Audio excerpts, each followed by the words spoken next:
Hello there, and welcome to Midnight Sleep Science. Your body is a story written across hundreds of millions of years. Every breath flows through lungs that first emerged in ancient fish gasping at water surfaces. Every heartbeat pulses through vessels that began as simple channels more than 600 million years ago. The fingers curling beneath the covers evolved their precision grip to shape stone tools over 2 million years past. Evolution did not design the human form in a single moment. It shaped it gradually, generation after generation, through countless small changes that accumulated like sediment. The spine curved to support upright walking. The skull expanded to house a growing brain. The jaw softened as fire transformed raw food into cooked meals. Each adaptation solved a problem, met a challenge, answered a need. Tonight, we trace that journey together. We will walk backward through time, following the thread of change that connects modern human anatomy to its earliest origins. This is not fantasy or speculation. This is the real story, written in bones and genes, preserved in fossils and living tissue. And as we explore it, perhaps the rhythm of these ancient truths will carry thoughts gently into rest. If these gentle journeys speak to something within, feel free to like and subscribe. But for now, let's begin. When an embryo first begins to take shape inside a human body, it repeats a pattern 500 million years old. The cells arrange themselves along a central axis, forming structures that mirror the earliest vertebrates swimming in ancient oceans. This is not metaphor or poetic license. This is biological memory, written into developmental genes and expressed in the growing tissues of every human life. The story begins with a simple design principle called bilateral symmetry. Imagine drawing a line down the center of the body from head to tail. On either side of that line, structures mirror each other. Left arm and right arm, left lung and right lung, left eye and right eye.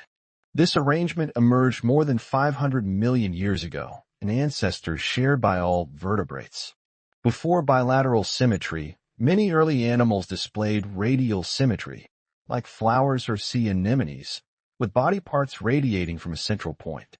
But bilateral symmetry offered something different. It allowed directed movement.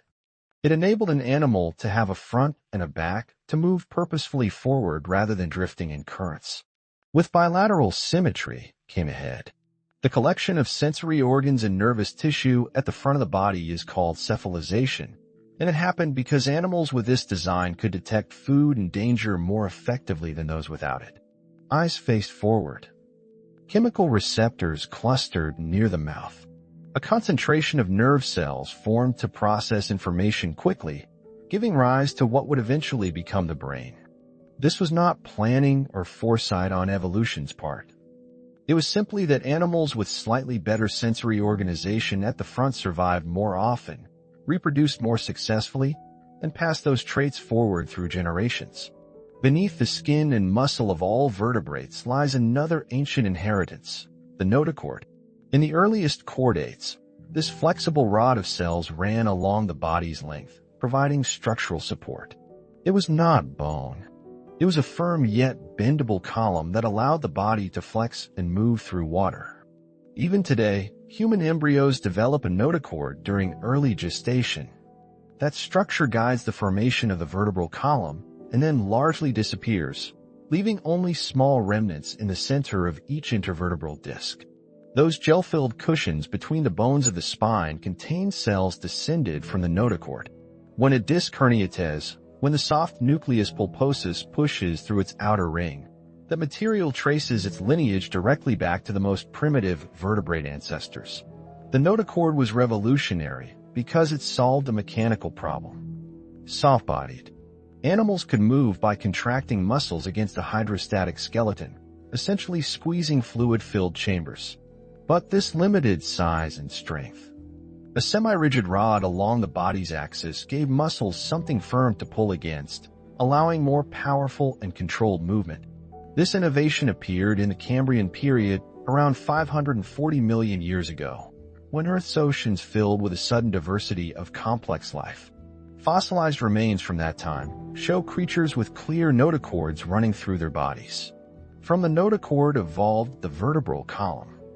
Over millions of years, vertebrae, segments of bone or cartilage, began forming around the notochord in a repeating pattern. This segmented arrangement is called metamerism, and it provided flexibility combined with strength. Each vertebra is separated by a disc, allowing the spine to bend while protecting the delicate spinal cord running through the central canal. The human spine develops through a precise embryonic process called somatogenesis, where blocks of tissue called somites form rhythmically, one after another, along the developing embryo's back. Each somite eventually contributes to a vertebra, associated ribs, muscles, and skin. This segmented pattern is so ancient that it appears in all vertebrates, from fish to birds to mammals. The skull, too, tells the story of deep time. In early vertebrates, the brain was small and the skull simple. The cranium, the bony case surrounding the brain, formed from two distinct sources. The back and base came from mesoderm, the embryonic tissue layer that gives rise to muscle and bone. The front and sides arose from neural crest cells, a type of cell unique to vertebrates that migrates from the developing nervous system to form facial features. This division still exists in human development. The bones at the back of the skull form differently than those at the front, reflecting their separate evolutionary origins. Early vertebrates were jawless. They lacked the hinged mouth that would later allow predation and diversification. Instead, they filtered food particles from water or scraped material from surfaces. Their skulls were simpler, lacking the complex joints and articulations that characterize jawed vertebrates. But they possessed the fundamental cranial architecture, a protective case for the brain, openings for sensory organs, and a hole at the base, the foramen magnum, through which the spinal cord connected to the brain. The limbs, or rather their precursors, emerged as paired fins. These fins developed from lateral folds of tissue along the body. They were not yet arms or legs, but they represented the origin of paired appendages. In fish, these fins contain bones arranged along an axis. A single proximal bone connects to the body, followed by two bones in the next segment, then a fan of smaller bones toward the fin's edge. This pattern, one, two, many, would persist through evolutionary time and eventually transform into the limb structure of all land vertebrates. Inside the head of those ancient vertebrates, sensory organs began to cluster. The eyes developed as outgrowths of the brain itself, pushing forward and folding inward to create light-sensitive structures. The earliest vertebrate eyes were simple compared to modern ones, but they already contained the basic components: a lens to focus light, a retina to detect it, and nerve connections to transmit signals to the brain. This arrangement emerged because light carries information about the environment, and organisms that could detect and interpret that information gained survival advantages. The eyes positioned at the front of the head allowed depth perception, the ability to judge distances, which proved essential for navigation and eventually for predation. The ears evolved not for hearing, but for balance. The inner ear structures of early vertebrates functioned primarily as gravity sensors, detecting which way was up and down in the water column. These organs contained tiny crystals of calcium carbonate, called otoliths, suspended in fluid-filled chambers lined with sensory hair cells. When the animal moved or tilted, the otoliths shifted, bending the hair cells and triggering nerve signals. Only later did structures evolve to detect sound vibrations. The semicircular canals, those curved tubes that sense rotational movement, appeared with jawed vertebrates. The organ for detecting airborne sound came much later, after vertebrates moved onto land. Yet the fundamental hair cell, the mechanosensory cell that converts physical movement into electrical signals, is ancient, predating the vertebrate ear itself. A feature unique to vertebrates emerged during this early period: neural crest cells.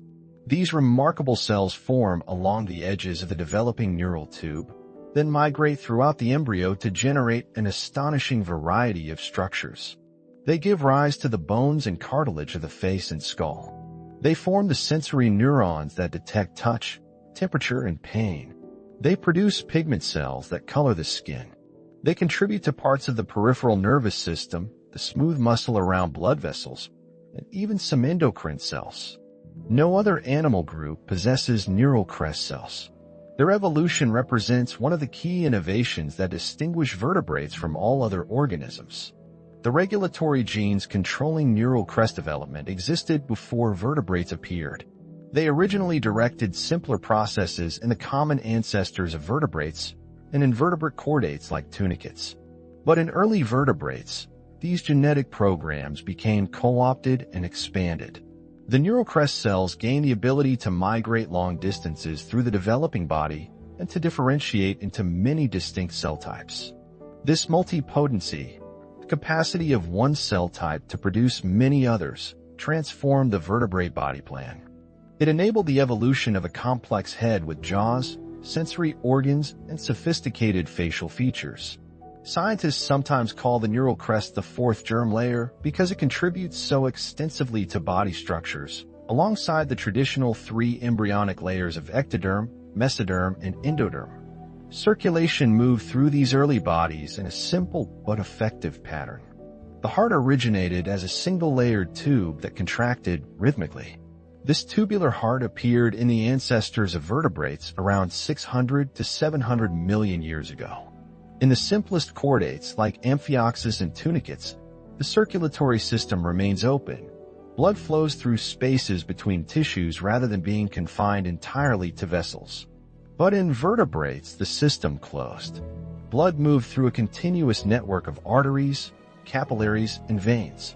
The earliest vertebrate hearts had two chambers, one atrium receiving blood from the body and one ventricle pumping it forward. This design served fish well, pushing blood through the gills to pick up oxygen, then sending it onward to body tissues. All of these structures, the bilateral body plan, the notochord and spine, the skull and sensory organs, the neural crest cells, the paired fins, the tubular heart, comprise the ancient blueprint. They emerged during the Cambrian and Ordovician periods, between 540 and 450 million years ago. They established the fundamental architecture upon which all subsequent vertebrate diversity would build.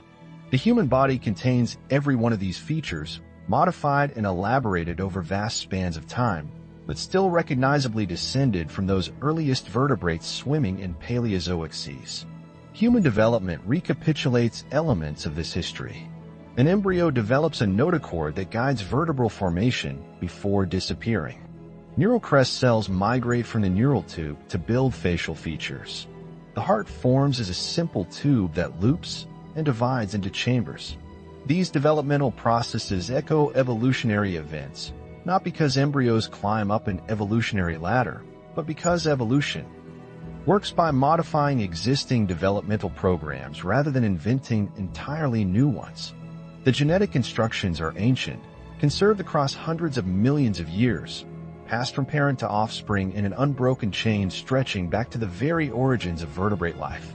The muscles of those early vertebrates arrange themselves in repeating segments called myomers.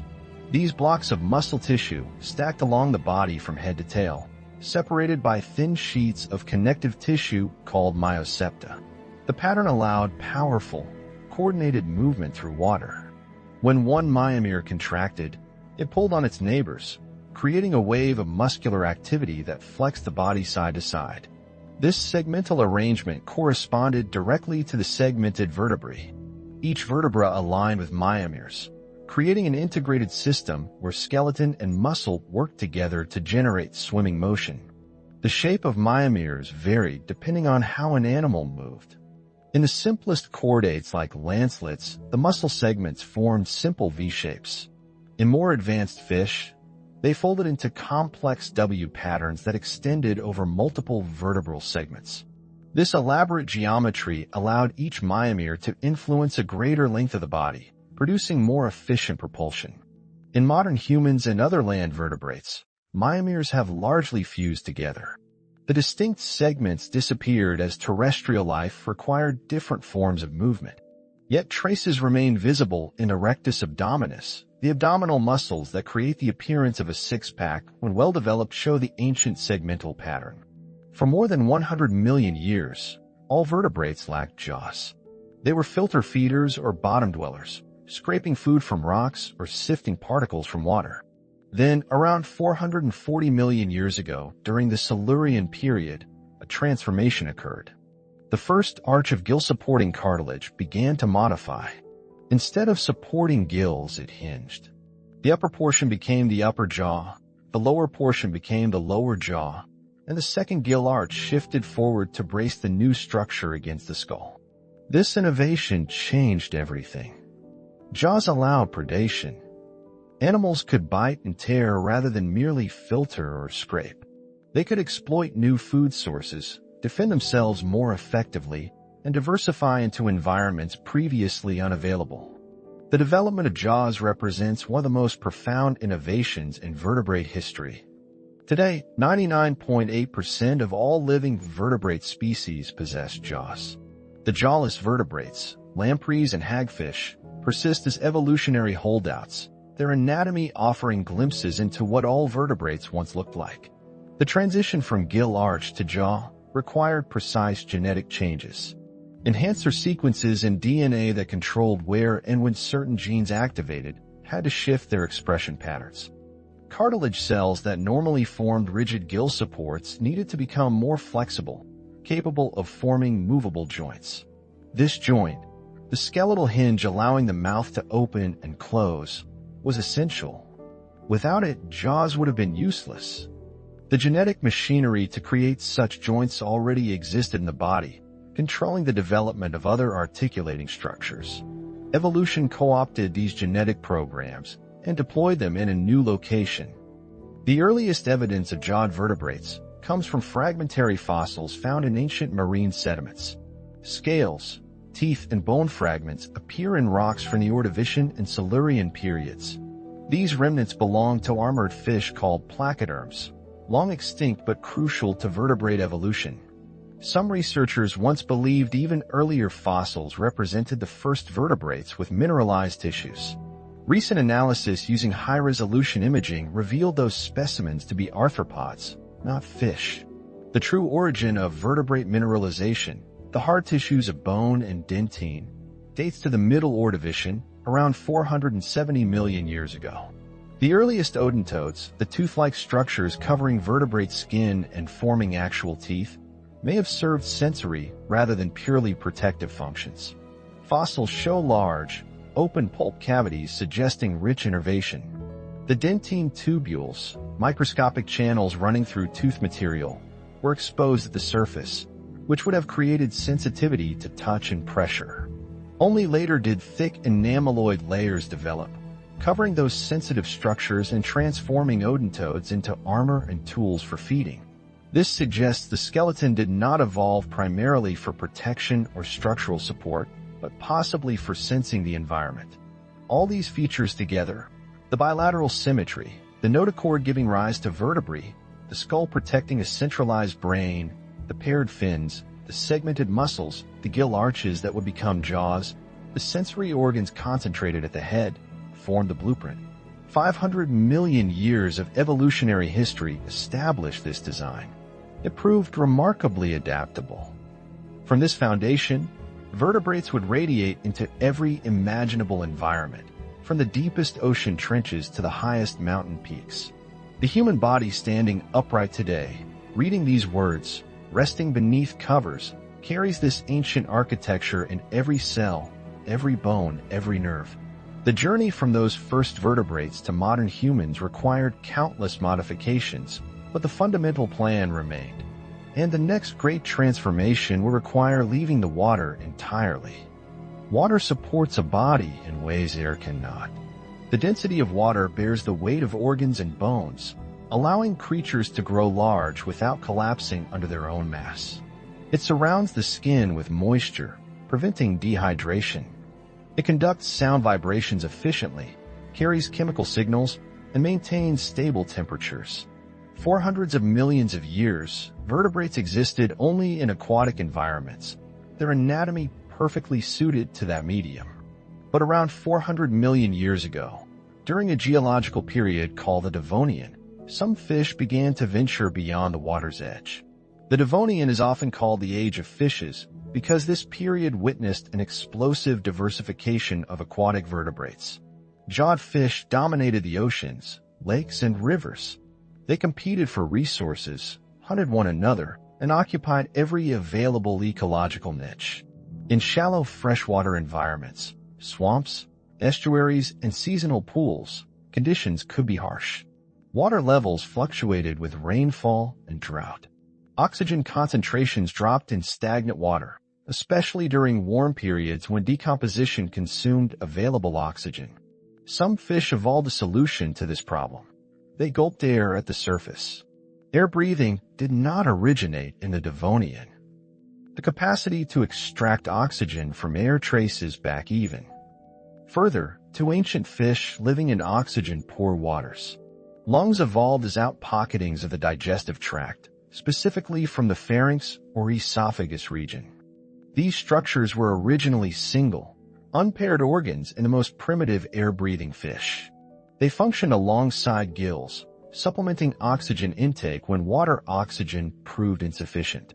The fish would rise to the surface, open its mouth, and draw air into these specialized chambers where blood vessels could absorb oxygen directly from the air. In one lineage of bony fish, the Sarcopterygians, lungs became paired structures. These lobe-finned fish possessed fleshy fins containing bones and muscles rather than the thin, ray-like fins of most fish. The paired lungs and muscular fins would prove essential for the transition to land.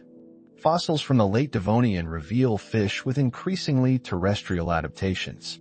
Their skulls flattened, likely to allow the eyes to protrude above water, while the body remained submerged. Their ribs strengthened, beginning to form a supportive cage around internal organs. The environment itself may have driven these adaptations. Shallow pools rich with aquatic vegetation harbored invertebrate prey, insects, worms, and other small creatures that lived at the water's edge or ventured briefly onto land. A fish capable of pursuing prey into these marginal environments, or of moving from one drying pool to another, possessed significant survival advantages. The fins of lobe-finned fish contained a skeletal structure distinctly different from other fish. Inside each fin lay a series of bones arranged in a pattern recognizable to anyone familiar with land vertebrate limbs. The proximal bone, closest to the body, corresponded to the humerus in a front limb or femur in a hind limb. Beyond that sat two bones side by side, equivalent to the radius and ulna of the forearm or the tibia and fibula of the lower leg. Then came a cluster of smaller bones, precursors to the wrist or ankle, followed by elongated elements that would eventually become digits. This arrangement was not designed for walking. It evolved in water, where the muscular fins allowed the fish to prop itself up on the bottom, to push through vegetation, or to stabilize itself in currents. But the genetic and developmental mechanisms that built this structure could be modified. And over millions of years, they were. The transition from water to land did not happen suddenly. It was not a single fish crawling onto a beach and deciding to stay. It was a gradual process spanning millions of years and countless generations. Early tetrapods, four-limbed vertebrates, were still aquatic animals. They lived in water, hunted in water, and probably spent most of their lives in water. But they also moved through shallow environments where fins alone proved insufficient. Their limbs developed joints that could bend, allowing the body to be lifted slightly off the substrate. The shoulder and hip girdles strengthened, bracing against the pull of muscles that now worked against gravity rather than water resistance. Fossil discoveries from this period reveal intermediate forms. Tiktaalik, discovered in Arctic Canada in rocks dating to 375 million years ago, possessed both fish and tetrapod characteristics. It had scales, gills, and fins like a fish, but its front fins contained bones resembling an arm, forearm, and simple wrist. Its head could move independently of its shoulders, unlike fish where the skull connects rigidly to the pectoral girdle. Its ribs were large and robust, capable of supporting the body outside of water. Tiktaalik probably spent time in very shallow water or even on mudflats, using its limb-like fins to prop itself up or to move short distances over land. The earliest tetrapods did not have 5 fingers and toes. Fossils show that Acanthostega possessed 8 digits on its forelimbs, while Ichthyostega had 7 on its hind limbs. These extra digits emerged during the developmental process that transformed the radial pattern of fin bones into the parallel, segmented elements of digits. The autopod, the hand or foot portion of the limb, formed through genetic signaling systems that organized cartilage cells into distinct condensations. Each condensation would ossify into bone. In early tetrapods, this patterning system produced more than 5 digital rays. Only later, around 350 million years ago in fossils like Pedipalpes, did the 5-digit pattern stabilize. This pentadactyl limb became the standard from which all subsequent vertebrate limbs evolved. Some lineages lost digits. Horses reduced to 1 functional toe. Birds typically retain 3 in their wings. But polydactyly, the generation of additional digits, rarely re-evolved once the 5-digit pattern was established. The skeleton had to transform to support weight without water's buoyancy. In aquatic environments, vertebrae and limb bones bear relatively little stress because water provides support. On land, gravity pulls the body downward continuously. Bones needed to become stronger, denser, more calcified. The vertebral column had to resist compression and bending. The ribs expanded and interconnected to form a protective cage around lungs and other organs. The shoulder girdle detached from the skull, allowing the head to move independently and the forelimbs to absorb impact when landing from jumps or supporting forward motion. The pelvic girdle underwent perhaps even more dramatic changes. In fish, the pelvic fins attached to a small plate of bone or cartilage with minimal connection to the vertebral column.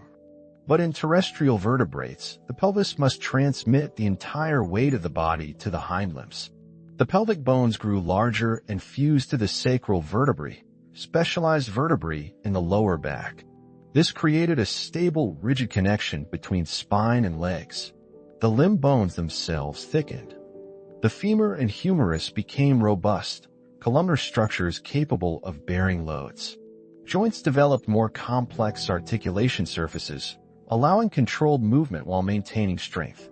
Gravity exerts mechanical forces on cells and tissues, and terrestrial life required biological responses to those forces. Bone cells called osteocytes sense mechanical loading through shear stresses across their surfaces. These stresses activate molecular pathways that regulate bone formation and resorption, strengthening areas under high stress and reducing bone density where load is minimal. Without gravitational loading, bones weaken, a phenomenon observed in astronauts who spend extended time in microgravity.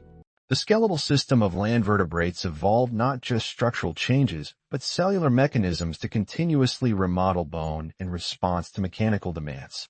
The skin transformed as well. Fish skin is covered with scales and remains constantly moist from the surrounding water. It is highly permeable, allowing water and dissolved substances to pass through. This works in an aquatic environment where dehydration is impossible. But air desiccates exposed tissues rapidly.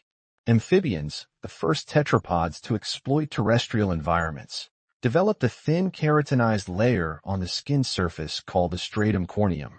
Keratin is a tough, water-resistant protein that forms a barrier against moisture loss. This layer had to be thin enough to permit cutaneous respiration, gas exchange through the skin, which amphibians rely upon to supplement lung breathing. But it provided essential protection from drying out. Mucus glands proliferated in amphibian skin, secreting slime that kept the surface moist and facilitated oxygen absorption.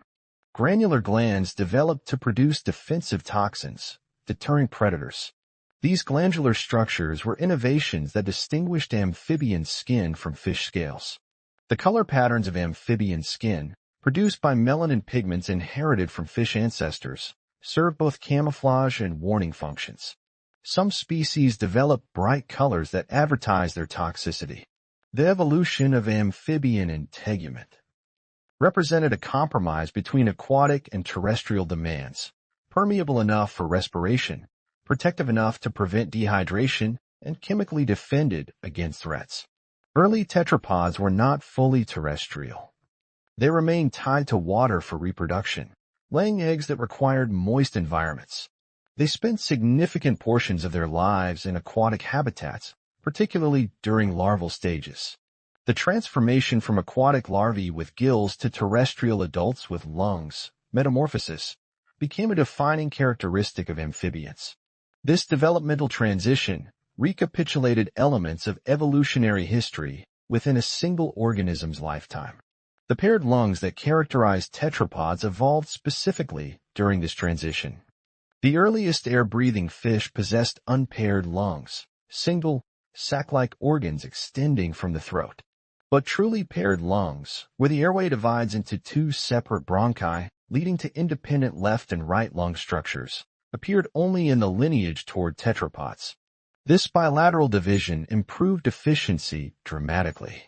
Parallel airflows through paired lungs exchange gases more rapidly than the single flow through an unpaired lung. The increased oxygen uptake supported elevated metabolic rates necessary for sustained body support against gravity.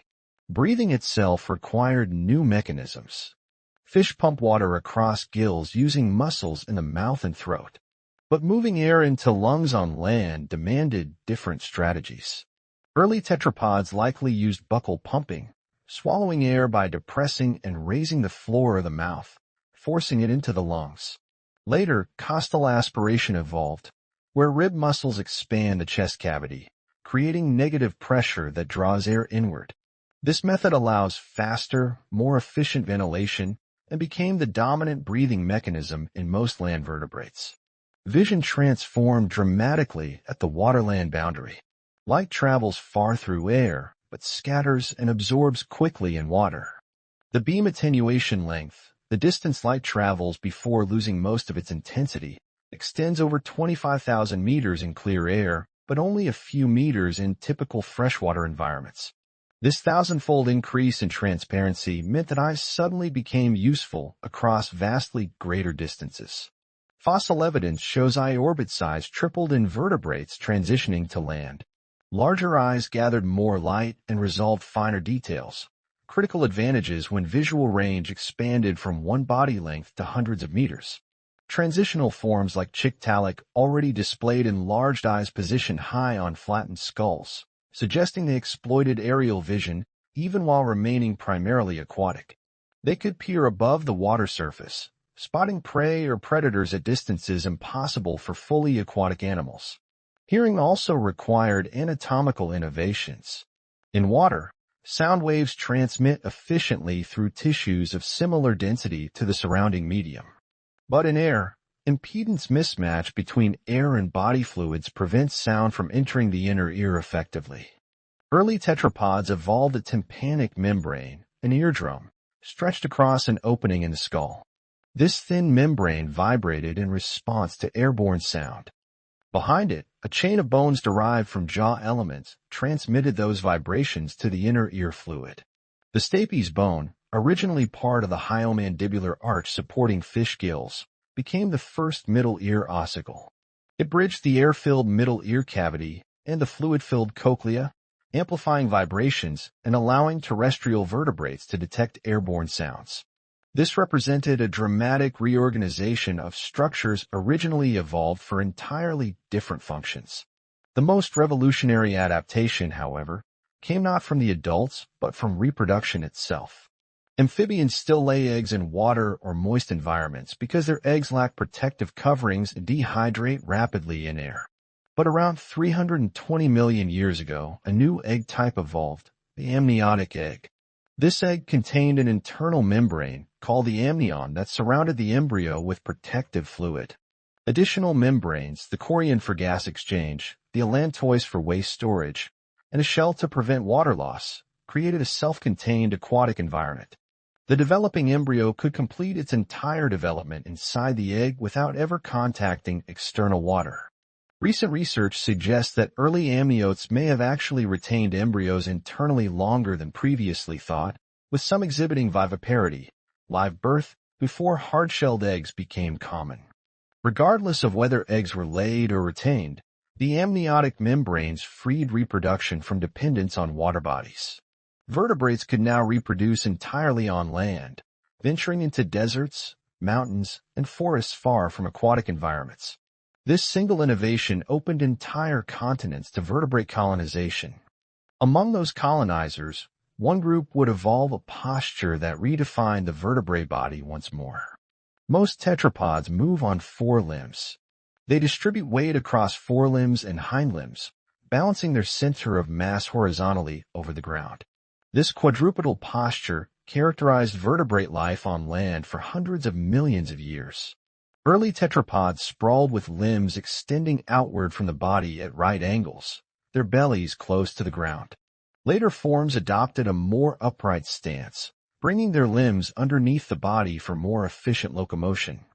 But around 7 million years ago in Africa, a lineage of primates began experimenting with something different, walking upright on two legs alone. Bipedalism, habitual walking on the hind limbs, is extraordinarily rare among mammals. Birds are bipedal, having evolved from theropod dinosaurs that walked on two legs. Some dinosaurs were bipedal as well. But among mammals, only humans and their extinct relatives, the hominins, made bipedalism their primary form of locomotion. This shift required profound anatomical changes affecting nearly every part of the skeleton. The forces acting on bones during bipedal walking differ dramatically from those experienced during quadrupedal movement. The entire weight of the upper body must be balanced atop the pelvis and transmitted down through the legs. The spine must resist compression and maintain an upright posture. The feet must absorb impact and propel the body forward with each step. The pelvis transformed first. In quadrupedal apes like chimpanzees and gorillas, the pelvis is tall and narrow. The ilium, the large, blade-like bone forming the upper portion of the pelvis, extends vertically upward from the hip joint. This orientation works well for a body moving horizontally, with weight distributed across four limbs. But in bipedal hominins, the ilium shortened and broadened, flaring outward to the sides. This repositioning created broader hips and changed the angle at which gluteal muscles attach. The gluteus maximus and gluteus medius, muscles that in quadrupeds primarily extend and rotate the leg backward, became essential stabilizers for bipedal posture. During each step of bipedal walking, one leg supports the entire body weight. The gluteal muscles on the stance leg contract to prevent the pelvis from tilting toward the unsupported side. Without this stabilization, bipedal walking would be impossible. The sacrum, the fused vertebrae connecting the spine to the pelvis, also changed. In quadrupeds, weight transfers from the spine forward through the forelimbs and backward through the hindlimbs. The sacrum bears only a portion of the total load. In bipeds, all body weight above the pelvis funnels through the sacrum into the legs. To withstand these increased forces, the human sacrum became broader and more robust than that of quadrupedal apes. More vertebrae fused together to create a larger surface area for weight transmission. The sacroiliac joint, where the sacrum meets the ilium, developed stronger ligaments and rougher articulation surfaces to resist slippage.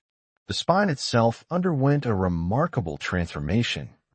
A quadrupedal spine forms a gentle arch, like a suspension bridge with the weight hanging beneath it.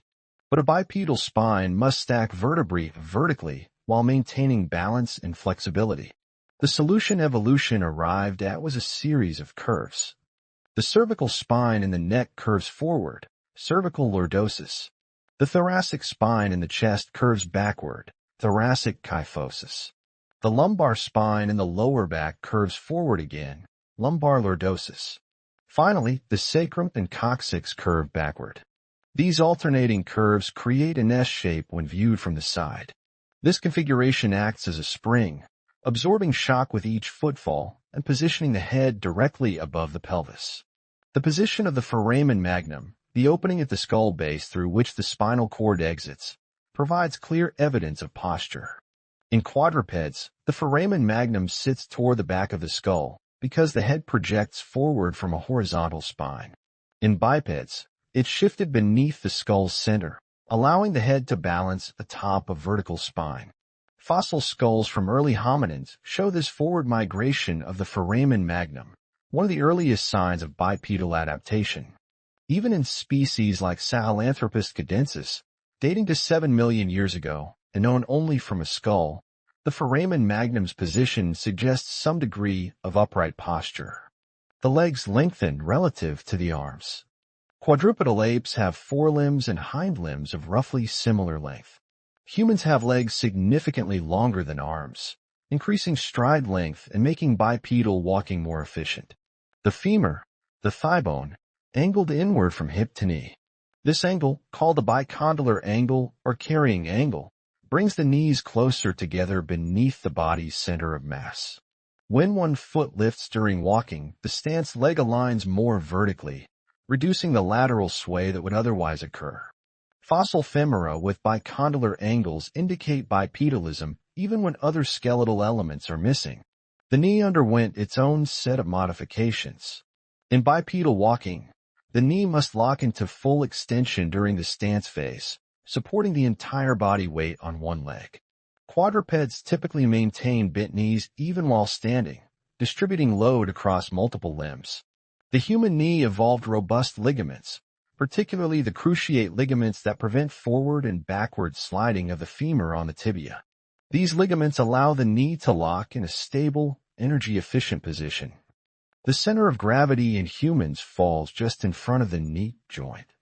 This pushes the knee backward into extension, but the ligaments prevent hyperextension. The result is a standing posture that requires minimal muscular effort. The condyles, the rounded projections at the bottom of the femur that articulate with the tibia, became asymmetric in humans. The medial condyle enlarged compared to the lateral condyle, accommodating the bicondylar angle and distributing forces more evenly across the joint surface. The foot, however, represents perhaps the most dramatic transformation of all. Ape feet resemble hands, with a divergent, opposable big toe capable of grasping branches. This adaptation serves arboreal life well, allowing powerful grip during climbing. But human feet lost this flexibility in exchange for stability and propulsive power. The big toe aligned with the other toes, forming a unified platform for weight-bearing and push-off. The heel bone, the calcaneus, enlarged dramatically, becoming robust enough to absorb the impact of body weight striking the ground with each step. Most remarkably, the human foot developed arches. Two arches run lengthwise from heel to toes, the medial longitudinal arch along the inner edge of the foot and a lateral longitudinal arch along the outer edge. A third arch, the transverse arch, runs across the width of the foot. These arches do not exist in other primates. They represent a uniquely human adaptation to bipedalism. The arches serve multiple functions. First, they act as shock absorbers, deforming slightly under load to cushion impact forces. Second, they function as springs. The arch compresses during mid-stance as the foot bears full body weight. Elastic tissues spanning the arch, ligaments, and the plantar fascia stretch and store energy. Then, as the heel lifts during push-off, the arch recoils, releasing that stored energy to help propel the body forward. Recent research demonstrates that arch mobility matters more than arch height for bipedal locomotion. The ability of the arch to plantar flex, to flatten and spring back, enables efficient push-off with an extended leg. Chimpanzees walking bipedally cannot extend their legs fully during push-off partly because they lack this mobile arch structure. The human arch positions the talus, the ankle bone connecting the foot to the leg, in an upright orientation that facilitates straight-legged walking. Evidence from fossil footprints suggests that a human-like transverse arch may have evolved more than 3 million years ago, perhaps as early as 3.5 million years before the longitudinal arch fully developed. The longitudinal arch appears clearly in fossils around 2 million years old. The secondary curves of the spine, the cervical and lumbar lordoses, develop after birth. An infant's spine curves in a single arc, like that of a quadruped. The cervical curve emerges when the baby begins lifting its head around 3 to 4 months of age. The lumbar curve forms between 12 and 18 months as the child learns to walk upright. These developmental milestones echo evolutionary history. The thoracic and sacral curves, present at birth, represent the primitive condition shared with quadrupeds. The compensatory cervical and lumbar curves are adaptations for bipedalism that each human develops individually during growth. This collection of changes, the broadened pelvis, the curved spine, the angled femur, the locked knee, the arched foot, transformed quadrupedal ape into a bipedal hominin. The transformation freed the hands from locomotion entirely. Those liberated hands would soon begin shaping the world in ways no other organism ever had. The advantages of bipedalism were not immediately obvious to scientists who first studied human evolution. Early theories suggested that walking on two legs required more energy than quadrupedal locomotion. But careful measurements comparing humans with chimpanzees revealed a different story. Human bipedal walking consumes approximately 75% less energy than chimpanzee walking, whether the chimpanzee moves on two legs or four. This remarkable efficiency comes from biomechanical features unique to human anatomy. The extended hip and longer hind limbs positioned the body's center of mass directly over the legs. The ground reaction force, the push the ground exerts upward against the foot, passes close to the hip and knee joints. This alignment reduces the volume of muscle that must activate to generate each unit of ground force. Less muscle activation means lower metabolic cost. Human walking operates like an inverted pendulum. The body vaults over the stance leg, converting gravitational potential energy into kinetic energy and back again. At an optimal walking speed around 1.3 meters per second, humans minimize energy expenditure per distance traveled. This cost of transport, the energy required to move 1 kilogram of body mass 1 meter, reaches its minimum at a comfortable walking pace. Chimpanzees, by contrast, maintain roughly twice the energy cost across all walking speeds. Their shorter legs, flexed hips and knees, and different limb proportions prevent them from achieving the pendulum-like efficiency humans enjoy. But bipedalism came with significant costs. The upright spine bears compressive forces throughout life. Intervertebral discs degenerate from constant pressure. Lower back pain afflicts the majority of humans at some point, a direct consequence of balancing the torso atop the pelvis. The knees absorb repetitive impacts, leading to conditions like osteoarthritis in many individuals. Varicose veins develop when blood pools in leg veins, struggling to return upward against gravity. The pelvic floor muscles must support abdominal and pelvic organs against downward gravitational pull, sometimes failing and causing organ prolapse. Perhaps most critically, childbirth became extraordinarily difficult. The narrow pelvis required for efficient bipedal walking constrains the birth canal. Human infants have large heads to accommodate their large brains, creating what researchers call the obstetric dilemma. The infant's head barely fits through the maternal pelvis, requiring complex rotations during labor. Human childbirth is longer, more painful, and more dangerous than in other primates, a direct trade-off for bipedal locomotion. Women often die or suffer severe injury during childbirth in the absence of medical intervention, a mortality risk rare among other mammals. Fossil evidence traces the emergence of these adaptations over millions of years. The famous Litoli footprints in Tanzania, made 3.6 million years ago, show that Australopithecus afarensis walked with a striding gait remarkably similar to modern humans. The prints reveal a longitudinal arch, heel strike, and toe push-off characteristic of efficient bipedalism. Skeletal fossils confirm this interpretation. A fourth metatarsal of foot bone from 3.2 million years ago demonstrates a rigid, arched foot structure. Lucy, the famous Australopithecus afarensis skeleton, possessed the shortened pelvis, angled femur, and other hallmarks of bipedalism. Yet early hominins walked somewhat differently than modern humans. They maintained more flexed hips and knees, requiring greater muscle activation and higher energy expenditure. The full suite of adaptations that make human walking so efficient appeared gradually, refined over millions of years of natural selection. Standing freed the hands. No longer needed for locomotion, the forelimbs became available for other tasks. Those tasks would transform not only the hand itself, but the entire trajectory of human evolution. The primate hand already possessed remarkable capabilities before bipedalism evolved. Flexible fingers could grasp branches, manipulate objects, and explore textures. An opposable thumb allowed the palm and thumb pad to meet, creating a grip stronger than fingers alone could achieve. But the ape hand remained specialized for climbing, with long curved fingers ideal for hooking around branches and a relatively short thumb that provided only limited dexterity. The hominin hand transformed these inherited features into something unprecedented. The human thumb lengthened and became more muscular. Muscles at the base of the thumb, the thenar eminence, expanded, providing strength and fine motor control.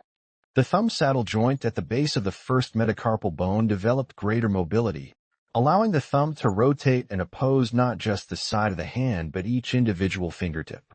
This full opposability created what anatomist John Napier termed the precision grip. The tips of the thumb and fingers could meet with controlled force, enabling manipulation of small objects with extraordinary accuracy. This grip made possible tasks requiring exactness, threading, pinching tiny items, controlling the release point of thrown objects. The fingers shortened and straightened compared to those of apes.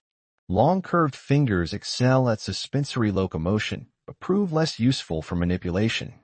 Shorter, straighter fingers with reduced curvature improve the hand's ability to flatten and conform to objects of various shapes.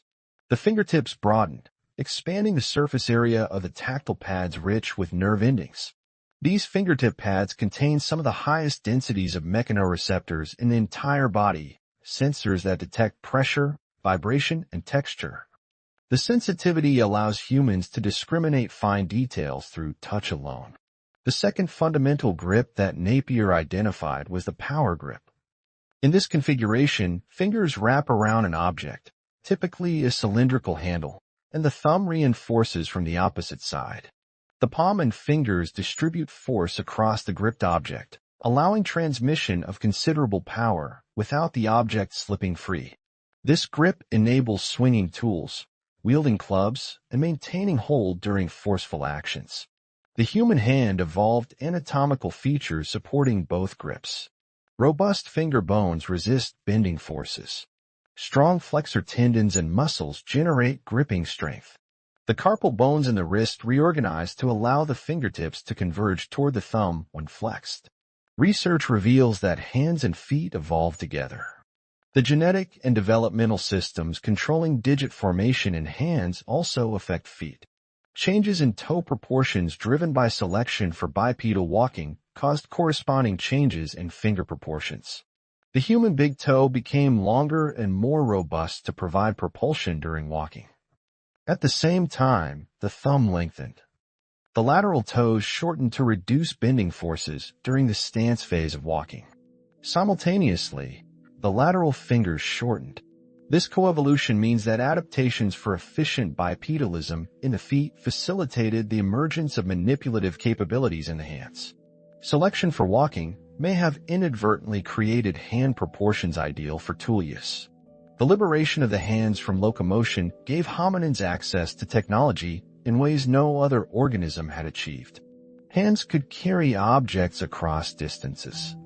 They could shape stones into cutting edges. They could wield branches as weapons. Early stone tools appear in the archaeological record around 3.3 million years ago, crafted by hominins whose hands had already evolved considerable dexterity. These hands would continue to refine their capabilities, but the fundamental architecture, the opposable thumb, shortened fingers, precision, and power grips, was established through the skeletal changes accompanying bipedalism. And as hand-shaped tools, another transformation was occurring inside the skull, one that would amplify the hand's potential beyond anything the physical structure alone could achieve. For millions of years after bipedalism emerged, the hominin brain remained small. Australopithecines who walked upright on arched feet, who carried objects in free hands, possessed brains only slightly larger than those of chimpanzees. Australopithecus afarensis, the species to which Lucy belonged, had a cranial capacity around 400 to 500 cubic centimeters. This was barely larger than the 300 to 400 cubic centimeters estimated for the last common ancestor shared by humans and chimpanzees. Brain size remained relatively static, even as skeletal adaptations for bipedalism became more refined. The correlation between walking upright and thinking complexly was not automatic. Then, around 2.8 million years ago, something changed. A new genus appeared in the fossil record, Homo. The earliest members of this lineage show the first signs of brain expansion beyond Australopithecine levels. Homo habilis, whose fossils date from approximately 2.4 to 1.4 million years ago, possessed a cranial capacity averaging 600 cubic centimeters. This represented a 50% increase over Australopithecines. The expansion occurred despite no dramatic changes in body size. The brain was growing disproportionately, taking up a larger percentage of total body mass. This period coincided with the appearance of stone tools in the archaeological record. The Oldowan tool industry, characterized by simple flaked stones with sharp edges, dates to approximately 2.6 million years ago. Some researchers initially attributed these tools to Homo habilis, whose species name means handy man. However, evidence suggests that even earlier hominins, including Australopithecus garhi with its smaller brain, may have fashioned and used simple stone implements. Tool use alone did not require a large brain. But the cognitive demands of planning tool manufacture, teaching others the techniques, and integrating tools into complex foraging strategies may have created selective pressure favoring larger brains. The brain is metabolically expensive tissue. Though it comprises only about 2% of body weight in modern humans, it consumes roughly 20% of the body's resting energy expenditure. Neurons require constant supplies of glucose and oxygen to maintain electrical gradients across their membranes. Synapses, the connections between neurons, demand energy to release neurotransmitters and recycle them. Growing a larger brain meant diverting calories away from other functions. An organism with a bigger brain had to either consume more food, extract more energy from the same food, or reduce energy allocation to other organs and activities. The expansion that began with Homo habilis accelerated dramatically in subsequent species. Homo erectus, appearing around 1.9 million years ago, possessed a cranial capacity ranging from 800 to 1100 cubic centimeters. This approached the lower range of modern human brain size. Homo erectus also displayed a more modern body plan with longer legs, shorter arms, and a barrel-shaped chest rather than the funnel-shaped torso of earlier hominids. The brain continued its expansion through later species.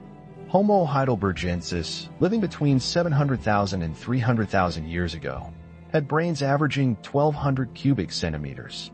Neanderthals possessed the largest brains of any hominin, ranging from 1,200 to 1,900 cubic centimeters, larger on average than modern humans.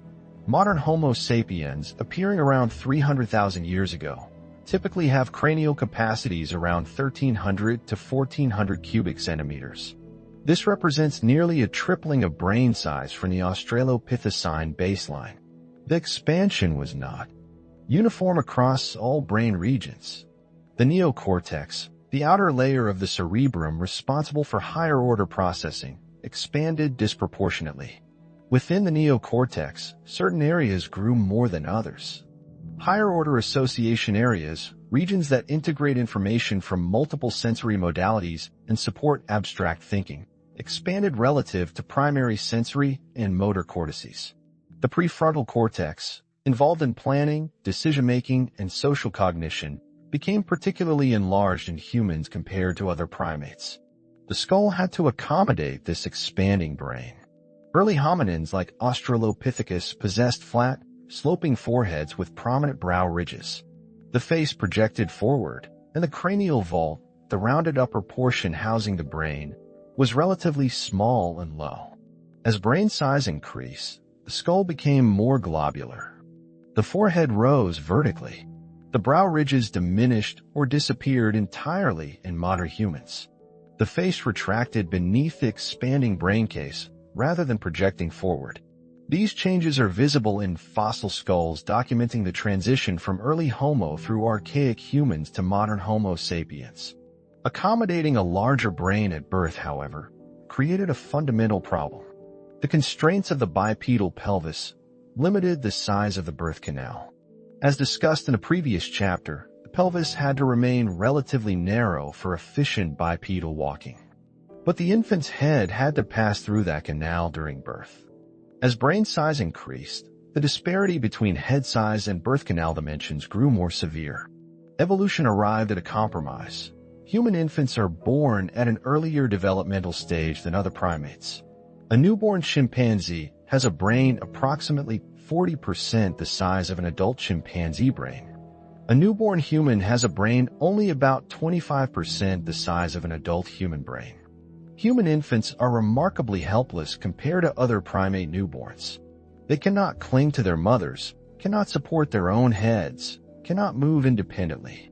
They require months before achieving motor milestones that other primates reach within days or weeks of birth. This extended period of dependency is called secondary altriciality or neoteny. Human brain growth that would occur before birth in other primates instead happens after birth in humans. This shift had profound consequences. The human brain continues growing rapidly for years after birth, rather than completing most growth in utero. This extended postnatal brain growth occurs in a social environment where learning shapes neural connections. The prolonged childhood characteristic of humans allows extensive learning, socialization, and cultural transmission. Young humans spend years absorbing language, cultural practices, survival skills, and social norms.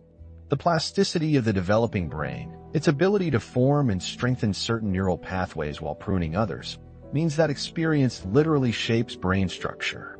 The extended dependency period also transformed human social structures. Infants required constant care for years. Mothers carrying helpless infants while foraging or traveling faced enormous challenges. This may have promoted increased paternal investment, cooperative breeding, and the involvement of other group members in childcare alloparenting. Grandmothers who had passed reproductive age but retained valuable knowledge and physical capability could contribute significantly to the survival of their grandchildren. This grandmother hypothesis suggests that menopause itself, rare among mammals, evolved because post-reproductive females enhanced their genetic legacy more effectively by helping raise grandchildren than by continuing to bear their own offspring. Sexual maturity was delayed as well. Humans reach reproductive maturity later than other apes relative to their lifespan. The long period between birth and reproduction allows time for the extensive learning and brain development that characterizes human cognition. Life history changes, delayed maturation, extended childhood, longer lifespan correlate with brain size across primate species. Larger brain primates generally mature more slowly and live longer. The human life history represents an extreme version of this pattern. Genetic changes accompany the anatomical expansion.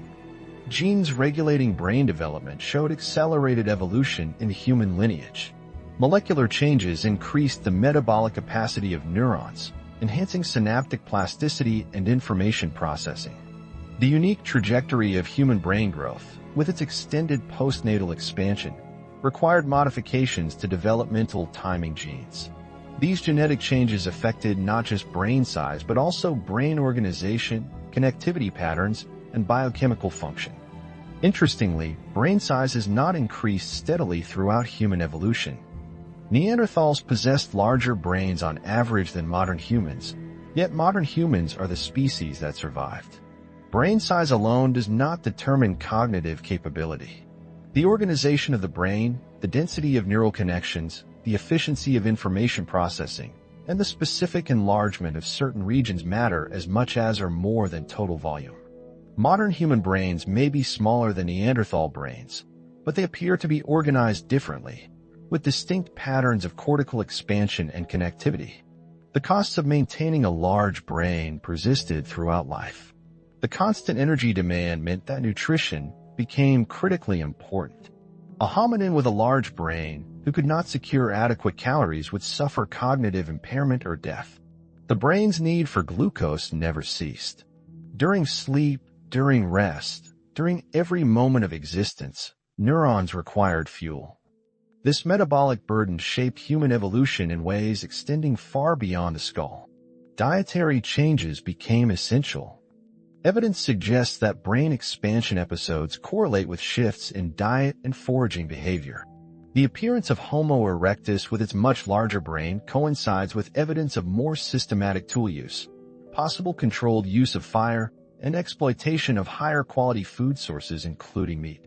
Animal foods provide dense calories and essential nutrients like certain fatty acids and B vitamins that support brain function. Cooking, if it occurred as early as some researchers suggest, would increase the digestible energy available from both plant and animal foods. The obstetric dilemma, the conflict between brain size and birth canal dimensions, continues to affect humans today. Childbirth remains dangerous and painful compared to other primates. Even with modern medical intervention, complications occur. The pelvic dimensions that allow efficient bipedal walking conflict with the dimensions that would ease childbirth. Evolution has not resolved this tension, only negotiated a compromise that allows both bipedalism and large-brained offspring at the cost of difficult births and helpless infants. Brain size may have reached its practical limit in modern humans. Further expansion would require either earlier birth with even more helpless infants, widening of the pelvis that would compromise bipedal efficiency, or lengthening of gestation that would create other physiological challenges. The metabolic cost of an even larger brain might outweigh any cognitive benefits. Current evidence suggests human brain size has actually decreased slightly over the past 20,000 years, possibly reflecting changes in body size or shifts in brain organization favoring efficiency over volume. The expansion of the human brain over the past 2 million years represents one of the most dramatic transformations in vertebrate evolution. The brain tripled in size, reorganized its internal structure, extended its developmental period, and created the neurological foundation for language, abstract thought, and cumulative culture. But this transformation depended fundamentally on another evolutionary shift, one affecting what hominins ate and how they processed their food. The growing mind needed fuel, and obtaining that fuel would reshape the body once more. The mastery of fire may be the most transformative technology humans ever developed. Fire provided warmth in cold climates, light in darkness, and protection from predators. But perhaps its most profound impact came from what it did to food. Cooking transforms the chemical structure of plant and animal tissues, breaking down tough fibers, denaturing proteins, and making nutrients more bioavailable. Foods that would be indigestible or toxic when raw become palatable and nutritious after exposure to heat. This technological innovation reshaped the human digestive system and freed up energy that would fuel the growing brain. The earliest evidence of controlled fire use remains debated among archaeologists. Some sites in East Africa show possible evidence of fire dating to around 1.5 million years ago, coinciding with the emergence of Homo erectus. However, distinguishing between wildfires and intentional human-controlled fires proves difficult from ancient archaeological remains. More convincing evidence of habitual fire use appears around 400,000 years ago in sites across Africa, Europe, and Asia. By this time, hominins were consistently creating hearths, maintaining fires, and likely cooking food regularly. The effects of cooking on food are dramatic. Raw meat is tough and requires extensive chewing to break down. Cooked meat becomes tender, its proteins unfolding and becoming easier to digest. Starches in tubers and grains undergo gelatinization when heated, transforming hard, crystalline structures into soft, digestible carbohydrates. The energy required to digest and process food, the thermic effect of food, decreases when food is cooked. The net caloric gain from cooked food exceeds that from the same food eaten raw. Cooking essentially outsources part of digestion to an external process, reducing the work the gut must perform. This shift had anatomical consequences visible in the fossil record.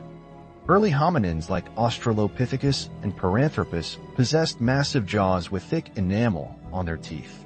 Their molars were large and flat, designed for grinding tough plant materials. The temporalis muscles, the primary chewing muscles that run from the jaw to the sides of the skull, were enormous, creating pronounced sagittal crests along the top of the skull where they attached. These robust chewing apparatuses indicate diets requiring extensive mechanical processing.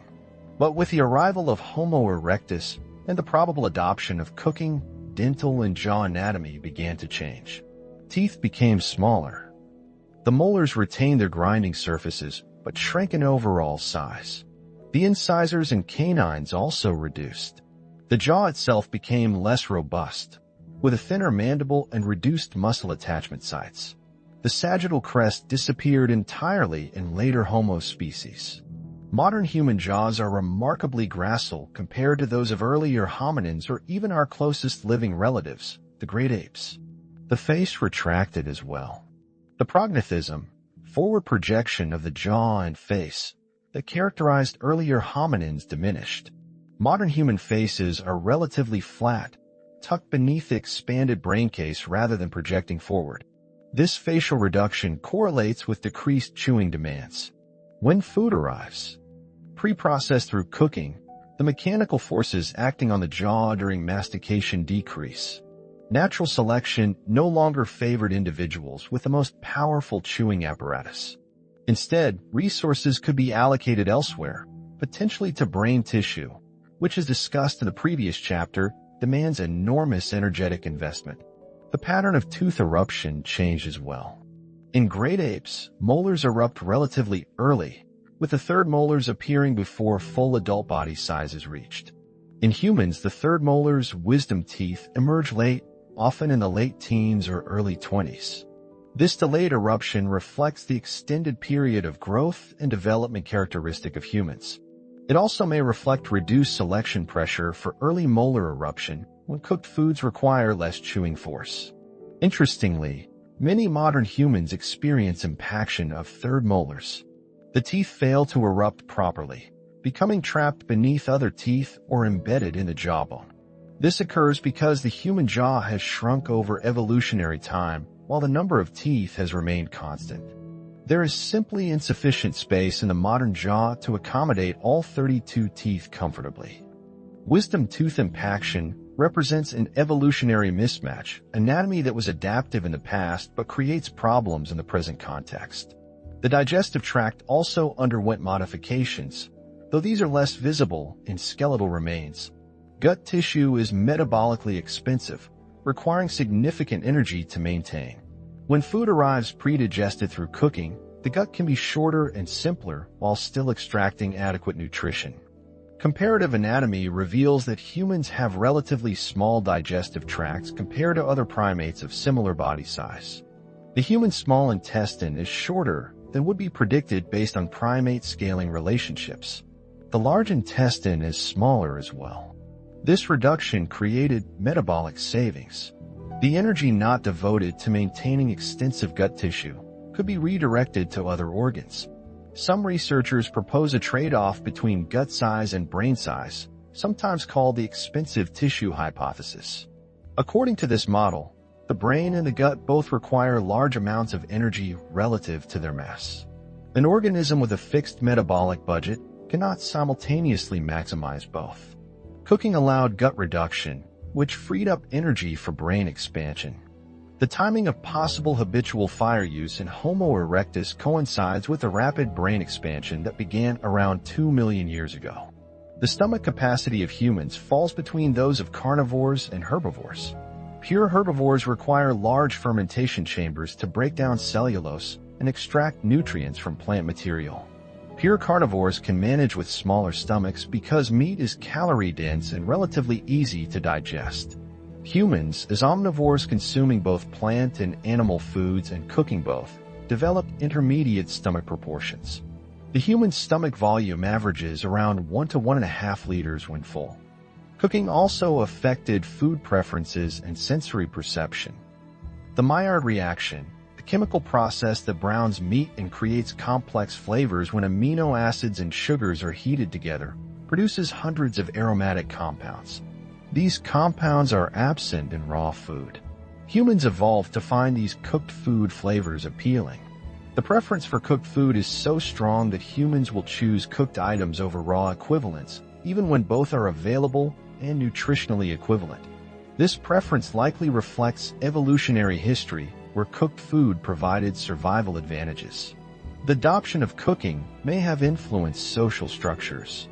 Preparing food over fire requires time, coordination, and often sharing of resources.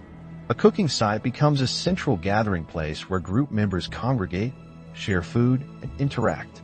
Some anthropologists argue that the sharing of cooked food strengthened social bonds and facilitated information exchange. Stories, skills, and cultural knowledge could be transmitted while people sat together around fires, waiting for food to cook. Fire use also extended the day. Before artificial light, humans were constrained by daylight hours from most activities. Fire allowed productive work, social interaction, and other activities to continue after dark. This extension of waking hours may have provided opportunities for cultural transmission and technological innovation. The cognitive demands of maintaining fire, judging when to add fuel, preventing the fire from spreading, keeping embers alive to start new fires, may have selected for planning abilities and foresight. The shift toward higher quality foods, including meat and cooked items, meant that humans could meet their nutritional needs in less feeding time than other primates. Chimpanzees spend approximately 6 hours per day chewing food. Humans spend less than 1 hour per day chewing. This time savings freed up hours that could be devoted to other activities: tool manufacture, shelter construction, social interaction, exploration, or rest. The efficiency gains from cooking rippled through multiple aspects of hominin life. The transition to agriculture around 10,000 years ago represented another dietary revolution with anatomical consequences. Agriculture provided reliable access to cereal grains, legumes, and domesticated animals, but it also narrowed dietary diversity and increased reliance on carbohydrate-rich foods.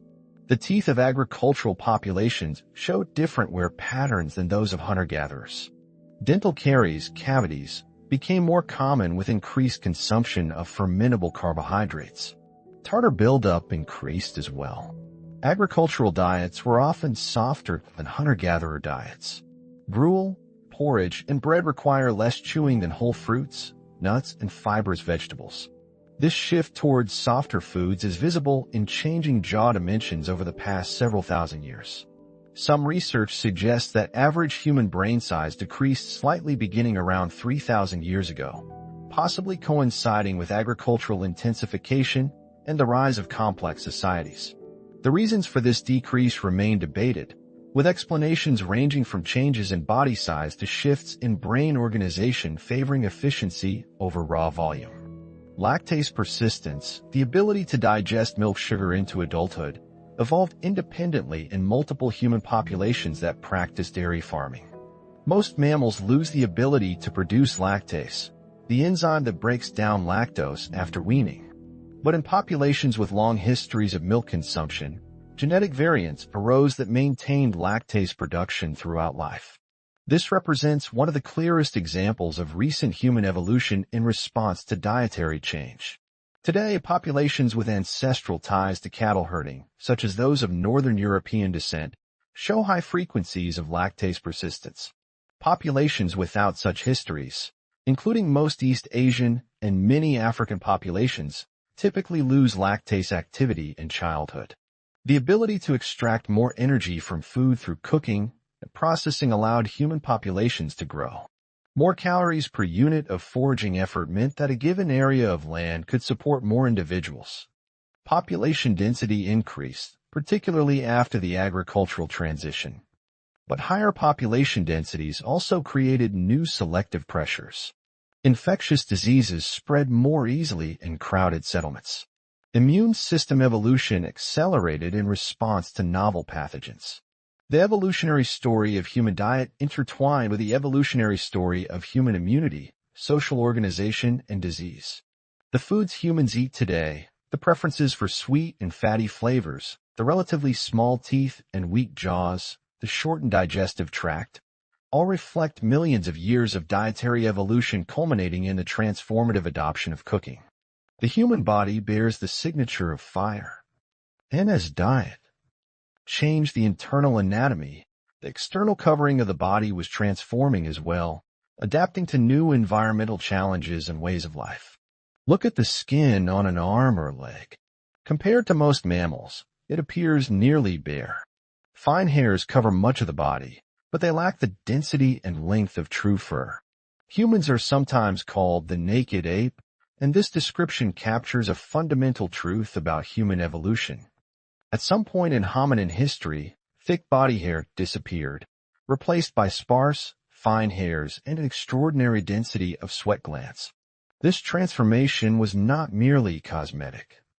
It represented an adaptation to one of the most challenging problems faced by any large-brained, active mammal: managing heat. The brain generates heat continuously. Neurons firing, synapses transmitting signals, metabolic processes sustaining those activities, all produce thermal energy as a byproduct. The larger the brain, the more heat it generates. The human brain at rest produces approximately 12 to 15 watts of heat, roughly equivalent to a small incandescent light bulb. During intense cognitive activity, heat production increases. Add to this the heat generated by muscles during movement, particularly during sustained locomotion, and the body faces a serious thermal challenge. Mammals regulate body temperature within narrow ranges. Core body temperature in humans typically stays between 36.1 and 37.2 degrees Celsius.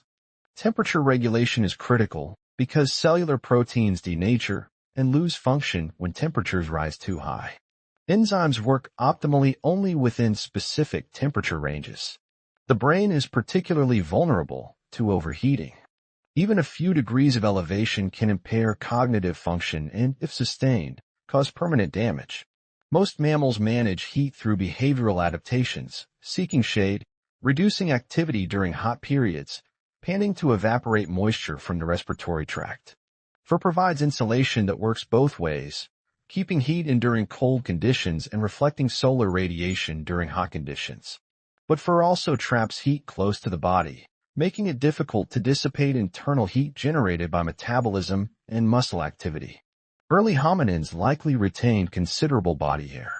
Australopithecines and early Homo probably resembled chimpanzees in their hair coverage.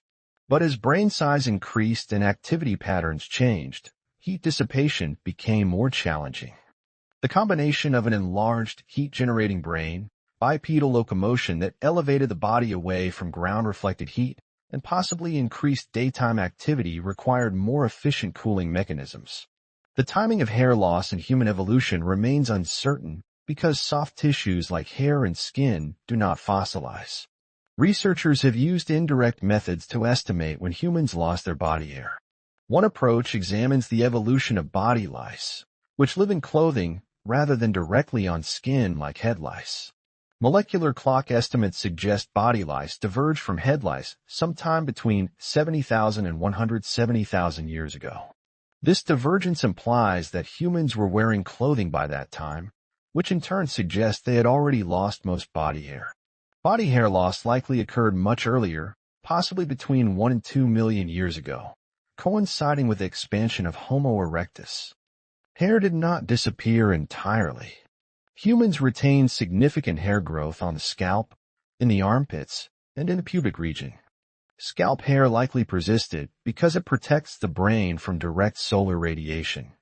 The skull is thin over much of its surface, and intense sunlight beating down on an unprotected head would heat the brain directly. Long scalp hair creates an insulating layer that shields the scalp from solar radiation while allowing air circulation near the skin surface. Hair in the armpits and groin may have been retained to disperse pheromones, chemical signals important for social and sexual communication. The loss of body hair exposed the skin directly to the environment. This created vulnerability to ultraviolet radiation from the sun, which will be discussed shortly. But it also created opportunities for more efficient thermoregulation. Bare skin allowed the development of the most effective cooling system evolved by any mammal: eccrine sweating. Humans possess two types of sweat glands. Apocrine glands are found primarily in the armpits and groin. They secrete a thick fluid containing proteins and lipids. This secretion is relatively small in volume and serves primarily in scent production. Bacteria on the skin's surface metabolize the secreted compounds, producing the distinctive odors associated with sweat. Apocrine glands are relatively minor in terms of thermoregulation. Eccrine glands, by contrast, cover almost the entire body surface. Humans possess between 2 and 4 million eccrine sweat glands. These glands secrete a watery solution composed mostly of water, with small amounts of salt and other solutes. The fluid emerges through pores onto the skin's surface where it evaporates. Evaporation is a phase change requiring energy. The energy needed to convert liquid water into water vapor comes from the heat of the skin.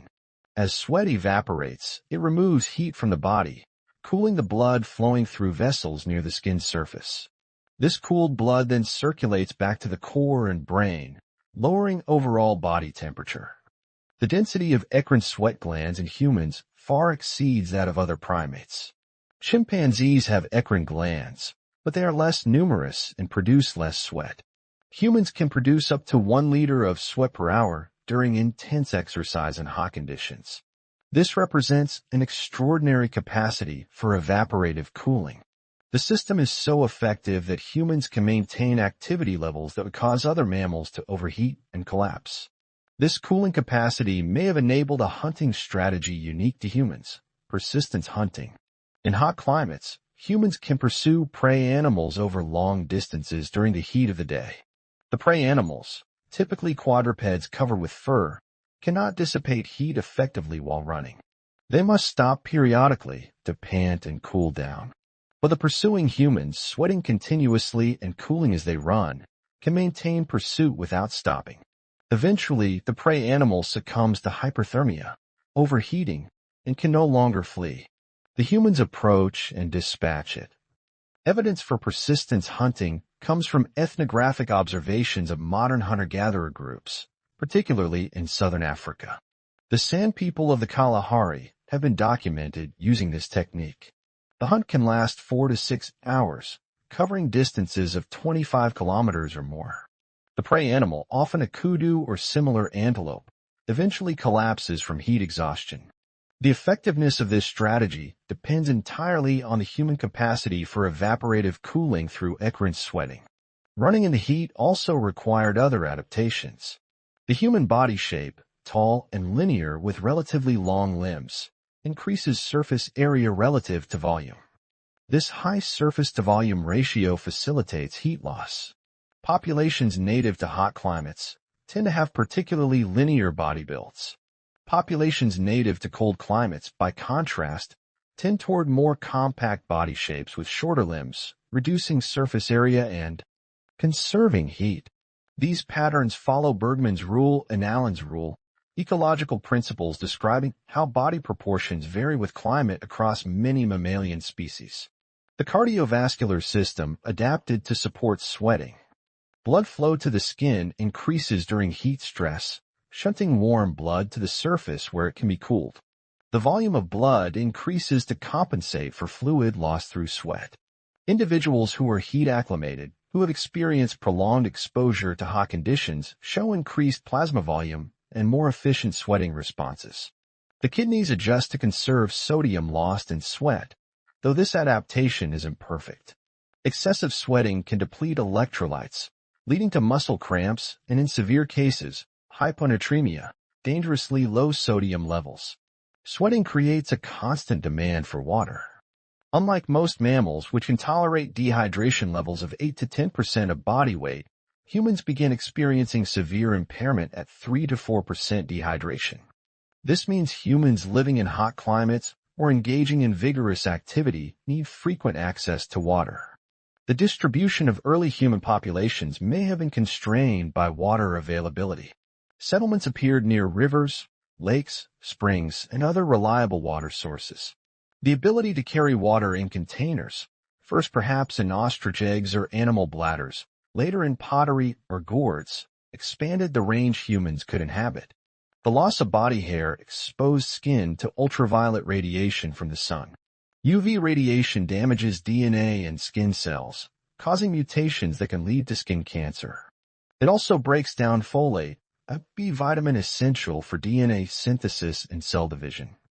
Folate deficiency during pregnancy causes neural tube defects in developing embryos. Natural selection strongly favored mechanisms to protect against UV damage. Melanin provided that protection. This pigment, produced by specialized cells called melanocytes in the skin's basal layer, absorbs UV radiation before it can penetrate deeper tissues. Melanin exists in two main forms: eumelanin, which is brown to black, and pheomelanin, which is yellow to red. The amount and type of melanin determines skin color. Early humans in equatorial Africa faced intense UV exposure. Populations that remained in these regions evolved dark skin with high concentrations of eumelanin. This pigmentation provided effective protection against UV damage. Dark skin became the ancestral condition for Homo sapiens. All early humans had darkly pigmented skin. As human populations migrated out of Africa into higher latitudes, UV intensity decreased. At latitudes far from the equator, sunlight strikes the Earth at an oblique angle. It passes through more atmosphere, which absorbs and scatters UV radiation. Additionally, day length varies dramatically with seasons at high latitudes, reducing total annual UV exposure. In these environments, dark skin's protective advantage diminished. At the same time, a new selective pressure emerged. Vitamin D synthesis requires UV radiation. When UVB photons strike the skin, they convert a cholesterol derivative called 7-dehydrocholesterol into previtamin D3, which then transforms into vitamin D3. This vitamin is essential for calcium absorption and bone health. Vitamin D deficiency causes rickets in children, a condition where bones fail to mineralize properly, leading to skeletal deformities. In adults, deficiency causes osteomalacia, a softening of bones. Dark skin blocks UV radiation efficiently, which prevents DNA damage but also reduces vitamin D synthesis. In equatorial regions with abundant sunlight, even dark skin receives enough UV exposure for adequate vitamin D production. But at high latitudes with limited sunlight, especially during winter months, dark skin can become a liability. Natural selection favored lighter skin pigmentation in these environments.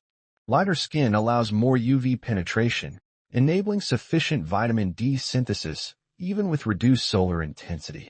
Skin color evolution represents one of the clearest examples of natural selection acting on human populations. Populations that remained near the equator retained dark skin. Populations that migrated to temperate and polar regions evolved lighter skin independently multiple times. Europeans, East Asians, and indigenous populations of the Americas each evolved lighter skin through different genetic mechanisms. This demonstrates convergent evolution, different populations arriving at similar solutions to the same environmental challenge through distinct genetic paths. The genetics of skin color involve multiple genes. Variations in genes like MC1R, SLC24A5, and SLC45A2 contribute to the range of human skin tones. These genes affect melanin production, melanocyte function, or melanosome structure. The alleles associated with light skin show signatures of recent positive selection in European and East Asian populations. Some of these alleles reached high frequencies within the past 10,000 years. The human body today reflects these adaptations. Sparse body hair and dense sweat glands enable exceptional thermoregulation. Skin pigmentation varies geographically in patterns corresponding to UV intensity. These features evolved to solve problems created by earlier adaptations, the enlarged brain, bipedal locomotion, and possibly persistence hunting. The cooling body, with its bare skin and sweating capacity, allowed humans to thrive in diverse climates and maintain activity levels impossible for other primates. And beneath that cooling skin, a network of vessels carried blood through an ancient circulatory system, one whose origins stretched back hundreds of millions of years before humans walked the earth. Beneath the skin, beneath the muscles, beneath every visible structure, blood moves. It flows through vessels so narrow that individual cells must squeeze through single file. It surges through arteries thick enough to withstand pressures that would rupture smaller tubes. This circulation never ceases from the moment the heart begins beating in a developing embryo until the moment of death. The circulatory system is one of the oldest organ systems in the body, with origins reaching back more than 600 million years. The earliest animals lacked circulatory systems entirely. Small, simple creatures could rely on diffusion alone. Oxygen from surrounding water penetrated their outer surfaces and diffused inward to cells. Nutrients from digested food similarly spread through tissues without need for active transport. But diffusion works only across short distances. As organisms grew larger and their tissues thickened, cells deep inside the body could no longer receive adequate oxygen and nutrients through diffusion. They needed a delivery system. The first circulatory systems were open. Fluid flowed through spaces between tissues rather than being confined to vessels. The heart pumped hemolymph, a fluid analogous to blood, into body cavities where it bathed organs directly before draining back toward the heart. This system persists in many invertebrates, including insects and most mollusks. It functions adequately for organisms with low metabolic demands, but it lacks the efficiency and control of a closed system. Closed circulatory systems evolved independently multiple times. In these systems, blood remains within vessels throughout its circuit through the body. The vessels form a continuous network branching into progressively smaller tubes until reaching capillaries, microscopic vessels where exchange with tissues occurs. Blood then collects into progressively larger vessels that return it to the heart. The closed system allows for higher blood pressure, faster circulation, and more precise control over blood flow distribution. The vertebrate's circulatory system represents a sophisticated version of this closed design. It emerged with the earliest vertebrates more than 500 million years ago. Fossil evidence and comparisons among living vertebrates reveal how the system evolved. The most primitive living vertebrates, hagfish and lampreys, possess relatively simple circulatory anatomy that offers glimpses into the ancestral condition. Their hearts have two main chambers and pump blood in a single circuit. Blood flows from the heart to the gills where it picks up oxygen, then continues to body tissues before returning to the heart. The blood vessels themselves evolved from simple tubes into a complex hierarchy. Arteries carry blood away from the heart under high pressure. Their walls contain thick layers of smooth muscle and elastic tissue that allow them to expand with each heartbeat and then recoil, maintaining pressure between beats. The largest artery, the aorta, branches into progressively smaller arteries, then arterioles, tiny vessels that regulate blood flow into capillary beds. Capillaries are where the essential work of circulation occurs. Their walls consist of a single layer of endothelial cells. This extreme thinness allows oxygen, carbon dioxide, nutrients, and waste to diffuse between blood and surrounding tissues.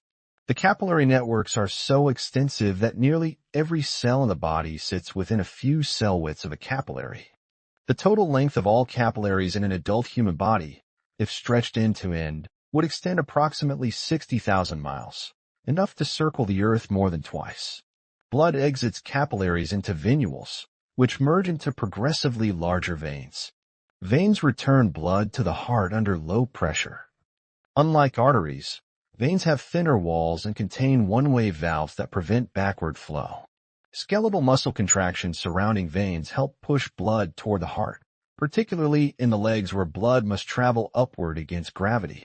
This is why prolonged standing without muscle movement can cause blood to pool in the lower extremities. The heart began as a simple contractile tube. In the earliest chordates, a vessel called the ventral aorta pumped blood forward through rhythmic contractions. This tubular heart lacked chambers and valves. It simply squeezed, sending blood forward in waves. But as vertebrates evolved, the heart became more complex. The first chamber to form was an atrium, a receiving chamber that collected blood returning from the body. The ventricle developed as a muscular pumping chamber that propelled blood forward with greater force than the tubular heart could achieve. Additional chambers appeared between these main structures. The sinus venosus collected blood before it entered the atrium. The conus arteriosus regulated flow as blood exited the ventricle. Fish hearts retain this basic design: sinus venosus, atrium, ventricle, and conus arteriosus arranged in series. Blood flows through a fish heart in one direction only. It enters the atrium from the body, depleted of oxygen. The atrium contracts, pushing blood into the ventricle. The ventricle contracts powerfully, sending blood to the gills. At the gills, blood picks up oxygen from water. From the gills, blood continues directly to body tissues without returning to the heart.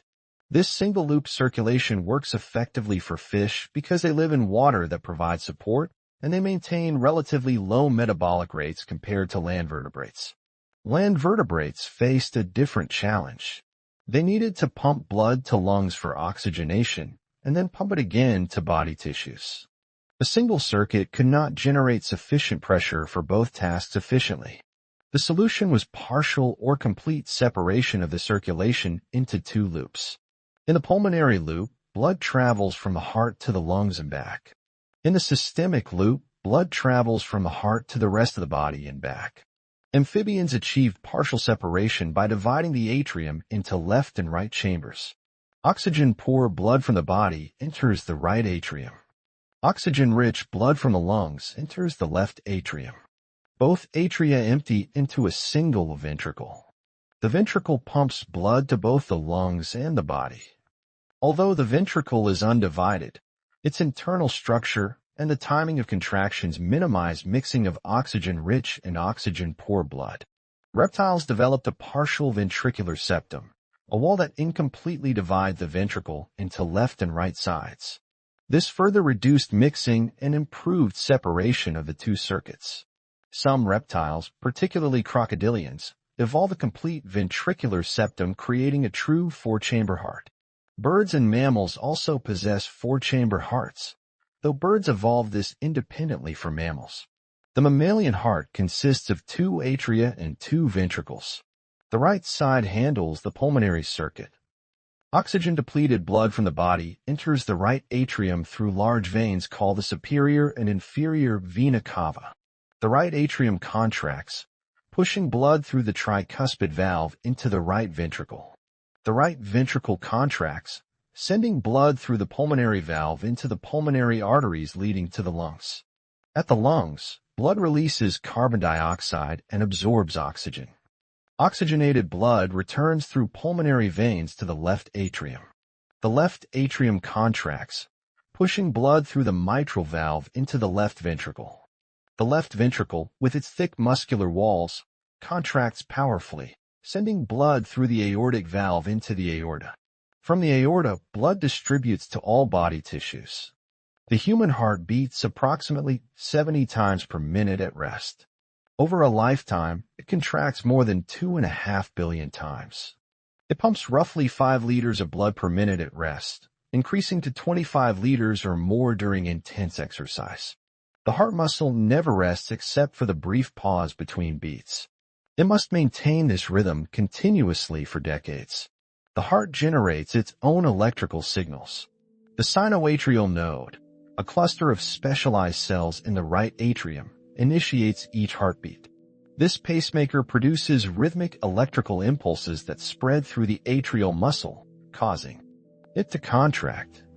The signal reaches the atrioventricular node, which delays briefly to allow the atria to empty before transmitting the signal to the ventricles. The ventricles then contract in a coordinated way from bottom to top, efficiently ejecting blood. Blood itself is a complex tissue.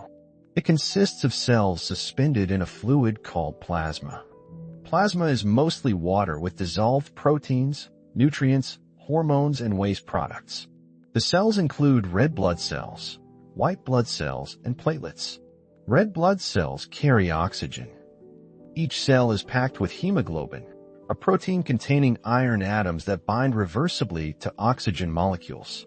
Hemoglobin loads oxygen in the lungs where oxygen concentration is high, then releases it in tissues where oxygen concentration is low. This system allows blood to carry far more oxygen than could dissolve in plasma alone. A mature red blood cell lacks a nucleus, sacrificing the ability to reproduce itself in exchange for maximum hemoglobin storage. Red blood cells survive about 120 days before being removed from circulation and recycled. White blood cells defend against infection. They include multiple types with different functions. Neutrophils engulf and destroy bacteria. Lymphocytes produce antibodies and coordinate immune responses. Unlike red blood cells, white blood cells can leave the bloodstream, squeezing between endothelial cells to enter tissues where threats are present. Platelets are fragments of larger cells called megakaryocytes. When blood vessels are damaged, platelets adhere to the injury site and release chemicals that trigger clotting. The clotting cascade produces fibrin threads that form a mesh, trapping blood cells and sealing the wound. This rapid response prevents excessive blood loss from minor injuries. The human circulatory system adapted to meet the demands of bipedalism and large brains. Standing upright created challenges for returning blood from the legs to the heart against gravity. The system compensated through valves in leg veins and reliance on muscle contractions during walking. The brain requires constant blood flow, despite changes in posture. Regulatory mechanisms maintain cerebral blood flow, even when standing suddenly causes temporary drops in blood pressure elsewhere. The massive metabolic demands of the human brain required exceptionally rich blood supply. The carotid arteries deliver blood to the head, branching extensively within the brain. The brain receives approximately 15% of cardiac output despite representing only 2% of body weight. Any interruption of this flow causes rapid loss of consciousness. Brain cells begin dying within minutes if deprived of oxygen. The circulatory system interfaces intimately with every other organ system. It delivers nutrients from the digestive tract. It transports hormones from endocrine glands. It carries heat from metabolically active tissues to the skin for dissipation. It maintains the internal environment stability despite constantly changing external conditions. This ancient network of vessels and pumping chambers, inherited from the earliest vertebrates and refined over hundreds of millions of years, sustains every moment of human life. The blood flowing through those vessels carries oxygen gathered by organs that first emerged in creatures struggling to breathe at the boundary between water and air. Those organs, the lungs, tell their own story of evolutionary transformation. Every breath begins with a signal from the brain. The respiratory center in the medulla oblongata monitors carbon dioxide levels in the blood. When concentration rises above a threshold, neurons fire, sending impulses down the spinal cord to muscles surrounding the lungs. The diaphragm contracts, flattening downward. The external intercostal muscles between the ribs contract, lifting the rib cage upward and outward. These movements expand the chest cavity, creating negative pressure. Air rushes inward through the nose or mouth, down the trachea, through branching bronchi and into progressively smaller airways until reaching the alveoli, microscopic air sacs where gas exchange occurs. This process happens automatically, unconsciously, approximately 15 times per minute at rest. Over a lifetime, a human breathes roughly 500 million times. The lungs that make this possible evolved from structures that first appeared in ancient fish more than 400 million years ago. Those ancestral lungs were not designed for air breathing on land. They emerged as adaptations to low-oxygen water environments. The earliest lungs were unpaired structures. A single sac-like organ extended dorsally, toward the back from the pharynx or esophagus of primitive fish. This organ connected to the digestive tract, and fish could gulp air at the surface, filling the sac with oxygen. Blood vessels surrounding the lung absorbed oxygen from the air inside, supplementing the oxygen obtained through gills. This arrangement allowed fish to survive in stagnant ponds or swamps where dissolved oxygen dropped to dangerously low levels. These early lungs resembled the swim bladders found in many modern fish. In fact, swim bladders, gas-filled organs that provide buoyancy control, evolved from lungs, not the other way around. As some fish lineages moved into well-oxygenated waters where supplemental air breathing was unnecessary, natural selection favored using the gas-filled organ for buoyancy rather than respiration. The connection to the esophagus closed off, and the structure became a swim bladder. But in the lineage leading to land vertebrates, the lung retained its respiratory function and underwent dramatic modifications. The critical transformation was the evolution of paired lungs. Instead of a single dorsal sac, The airway divided into two bronchi, leading to separate left and right lungs. This pairing appeared specifically in the sarcopterygian fish, the lobe-finned fish that gave rise to tetrapods. Paired lungs offered significant advantages over unpaired ones. They allowed more surface area for gas exchange without requiring a single massive organ. They enabled more efficient ventilation patterns, with air flowing through both lungs simultaneously. The increased oxygen uptake supported higher metabolic rates, essential for active life on land. The internal structure of lungs also evolved. The simplest lungs are smooth-walled sacs with relatively little surface area. Blood vessels line the inner surface, but gas exchange is limited by the small contact area between air and blood. More advanced lungs developed internal partitions and folds that increase surface area without increasing overall lung volume. Amphibian lungs show this intermediate condition, with simple folds dividing the interior into pockets. Reptilian lungs became more complex, with progressively finer divisions creating a sponge-like internal architecture. Mammalian lungs represent an extreme version of this design. The airways branch repeatedly. The trachea splits into bronchi, which divide into smaller bronchi, which branch into bronchioles, which terminate in clusters of alveoli. The human lungs contain approximately 300 million alveoli. Each alveolus measures roughly 200 micrometers in diameter. The combined surface area of all alveoli in both lungs totals about 70 square meters, roughly the size of a tennis court. This vast surface area allows efficient gas exchange. The alveolar walls are extraordinarily thin, just one cell thick in most places. Capillaries surround each alveolus, separated from the air inside by only the alveolar epithelium, the thin basement membrane, and the capillary endothelium. Oxygen diffuses from the alveolar air into the blood. Carbon dioxide diffuses from the blood into the alveolar air. The entire exchange occurs across a barrier less than 1 micrometer thick.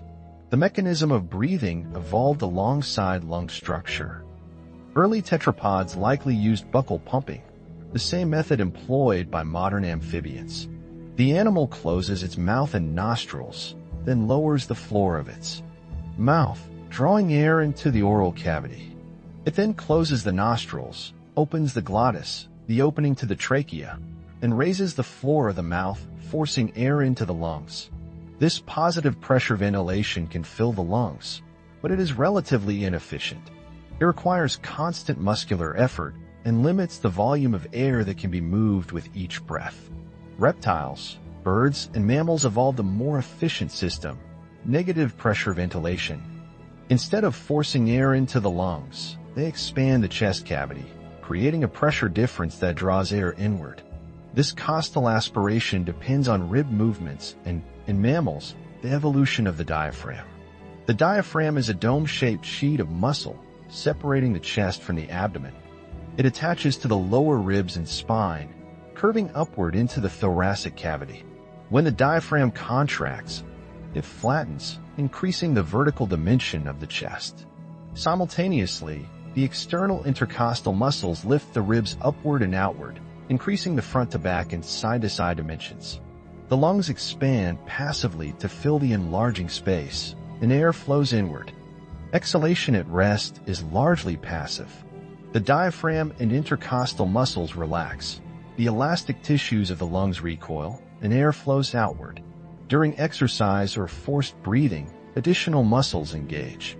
The internal intercostal muscles pull the ribs downward, and abdominal muscles contract, pushing the diaphragm upward, actively expelling air. This negative pressure system allows rapid, deep breathing. Humans can move 10 or more liters of air per minute at rest, increasing to over 100 liters per minute during maximum exertion. This capacity supports the high metabolic demands of large brains and sustained physical activity. The respiratory system adapted to bipedalism in subtle ways. The human ribcage is barrel-shaped rather than funnel-shaped like that of apes. This configuration provides more lateral stability for the trunk during upright walking. The shorter, wider ribcage also positions the diaphragm more horizontally, which may improve its mechanical efficiency. The breathing pattern during walking coordinates with footfalls. Many people naturally exhale when the right foot strikes the ground and inhale when the left foot strikes. This coordination stabilizes the trunk and may reduce the metabolic cost of breathing during locomotion. The airways themselves include protective mechanisms. Mucus-secreting cells line the respiratory tract from the nose to the smallest bronchioles. This mucus traps inhaled particles, dust, bacteria, pollen, and other contaminants. Ciliated cells with tiny hair-like projections beat rhythmically, moving the mucus layer upward toward the throat where it can be swallowed or expelled. This mucociliary escalator constantly cleans the airways, removing thousands of particles before they can reach the delicate alveoli. The lungs also contain immune cells. Macrophages patrol the alveolar spaces, engulfing bacteria and debris that escape the mucociliary escalator. These cells provide a final defense against respiratory infections. The lungs are constantly exposed to the outside world, inhaling roughly 10,000 liters of air daily. That air contains microorganisms, pollutants, and allergens. The respiratory immune system must distinguish harmless particles from dangerous pathogens, a task requiring sophisticated cellular recognition systems. The respiratory and circulatory systems evolved in tandem. The pulmonary circulation, the loop carrying blood from the heart to the lungs and back, appeared with the evolution of air breathing. In fish, blood travels from the heart to the gills to the body tissues in a single circuit. But air-breathing vertebrates required a separate circuit to the lungs. The heart is partially or completely divided to accommodate this dual circulation. In mammals, complete separation ensures that all blood returning from the body passes through the lungs before being pumped to tissues. The efficiency of mammalian lungs depends on matching airflow with blood flow. Areas of the lung receiving more blood flow should also receive more airflow for optimal gas exchange. The body regulates this matching through vasoconstriction and bronchodilation. Low oxygen in an alveolus causes nearby blood vessels to constrict, redirecting blood to better ventilated regions. Conversely, increased carbon dioxide in airways causes bronchodilation, increasing airflow to that area. These automatic adjustments optimize oxygen uptake and carbon dioxide removal without conscious effort. Breathing responds immediately to metabolic demands. During exercise, muscles consume oxygen and produce carbon dioxide at accelerated rates. Carbon dioxide dissolves in blood, forming carbonic acid, which lowers blood pH. Chemoreceptors in the carotid arteries and aortic arch detect this pH change. They send signals to the respiratory center, which increases breathing rate and depth. Within seconds, ventilation can double or triple to meet elevated metabolic needs. Breathing also responds to emotions and conscious control. Anxiety accelerates breathing. Fear can cause hyperventilation, breathing faster and deeper than metabolic needs require, lowering blood carbon dioxide and sometimes causing dizziness or tingling. Conversely, deliberate slow breathing activates the parasympathetic nervous system, reducing heart rate and promoting relaxation. This conscious control over breathing is unusual. Most organ systems operate automatically beyond voluntary influence. But the respiratory system bridges conscious and unconscious control, accessible to both. At high altitudes, oxygen pressure drops, challenging the respiratory system. The air at the summit of Mount Everest contains roughly one-third the oxygen found at sea level. The body responds through acclimatization, physiological adjustments that improve oxygen delivery. Breathing rate increases. Red blood cell production accelerates. Capillary density in tissues increases. These changes develop over days to weeks of altitude exposure. Populations native to high-altitude regions show genetic adaptations that enhance oxygen transport.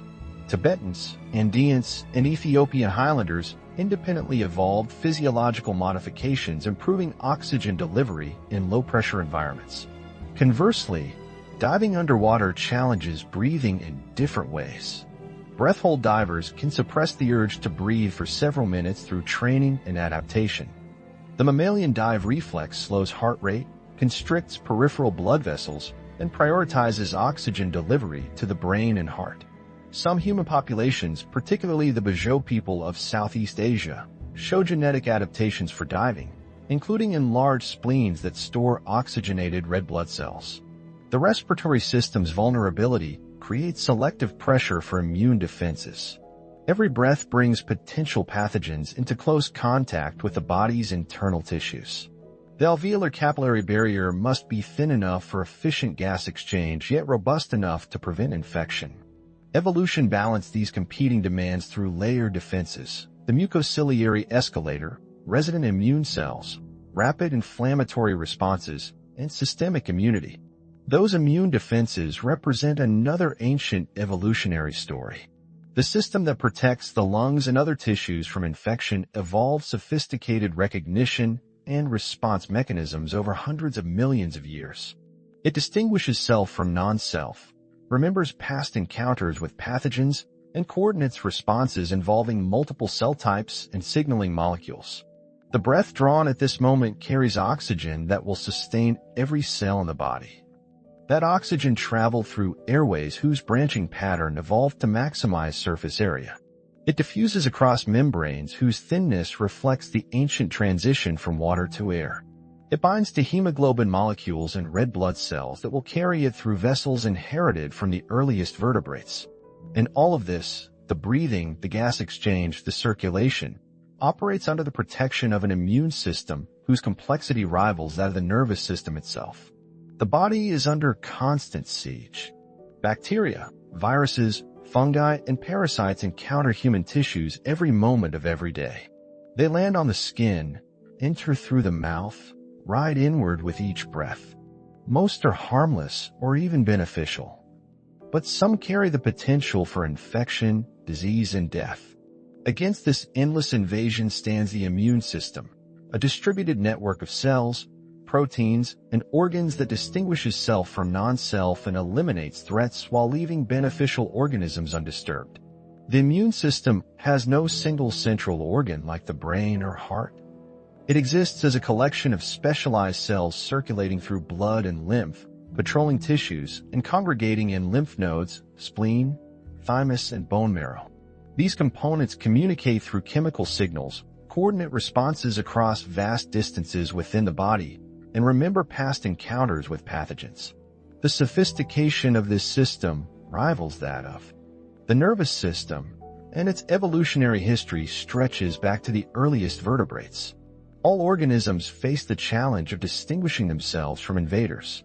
Even bacteria possess primitive immune mechanisms, restriction enzymes that cut foreign DNA while protecting their own genetic material.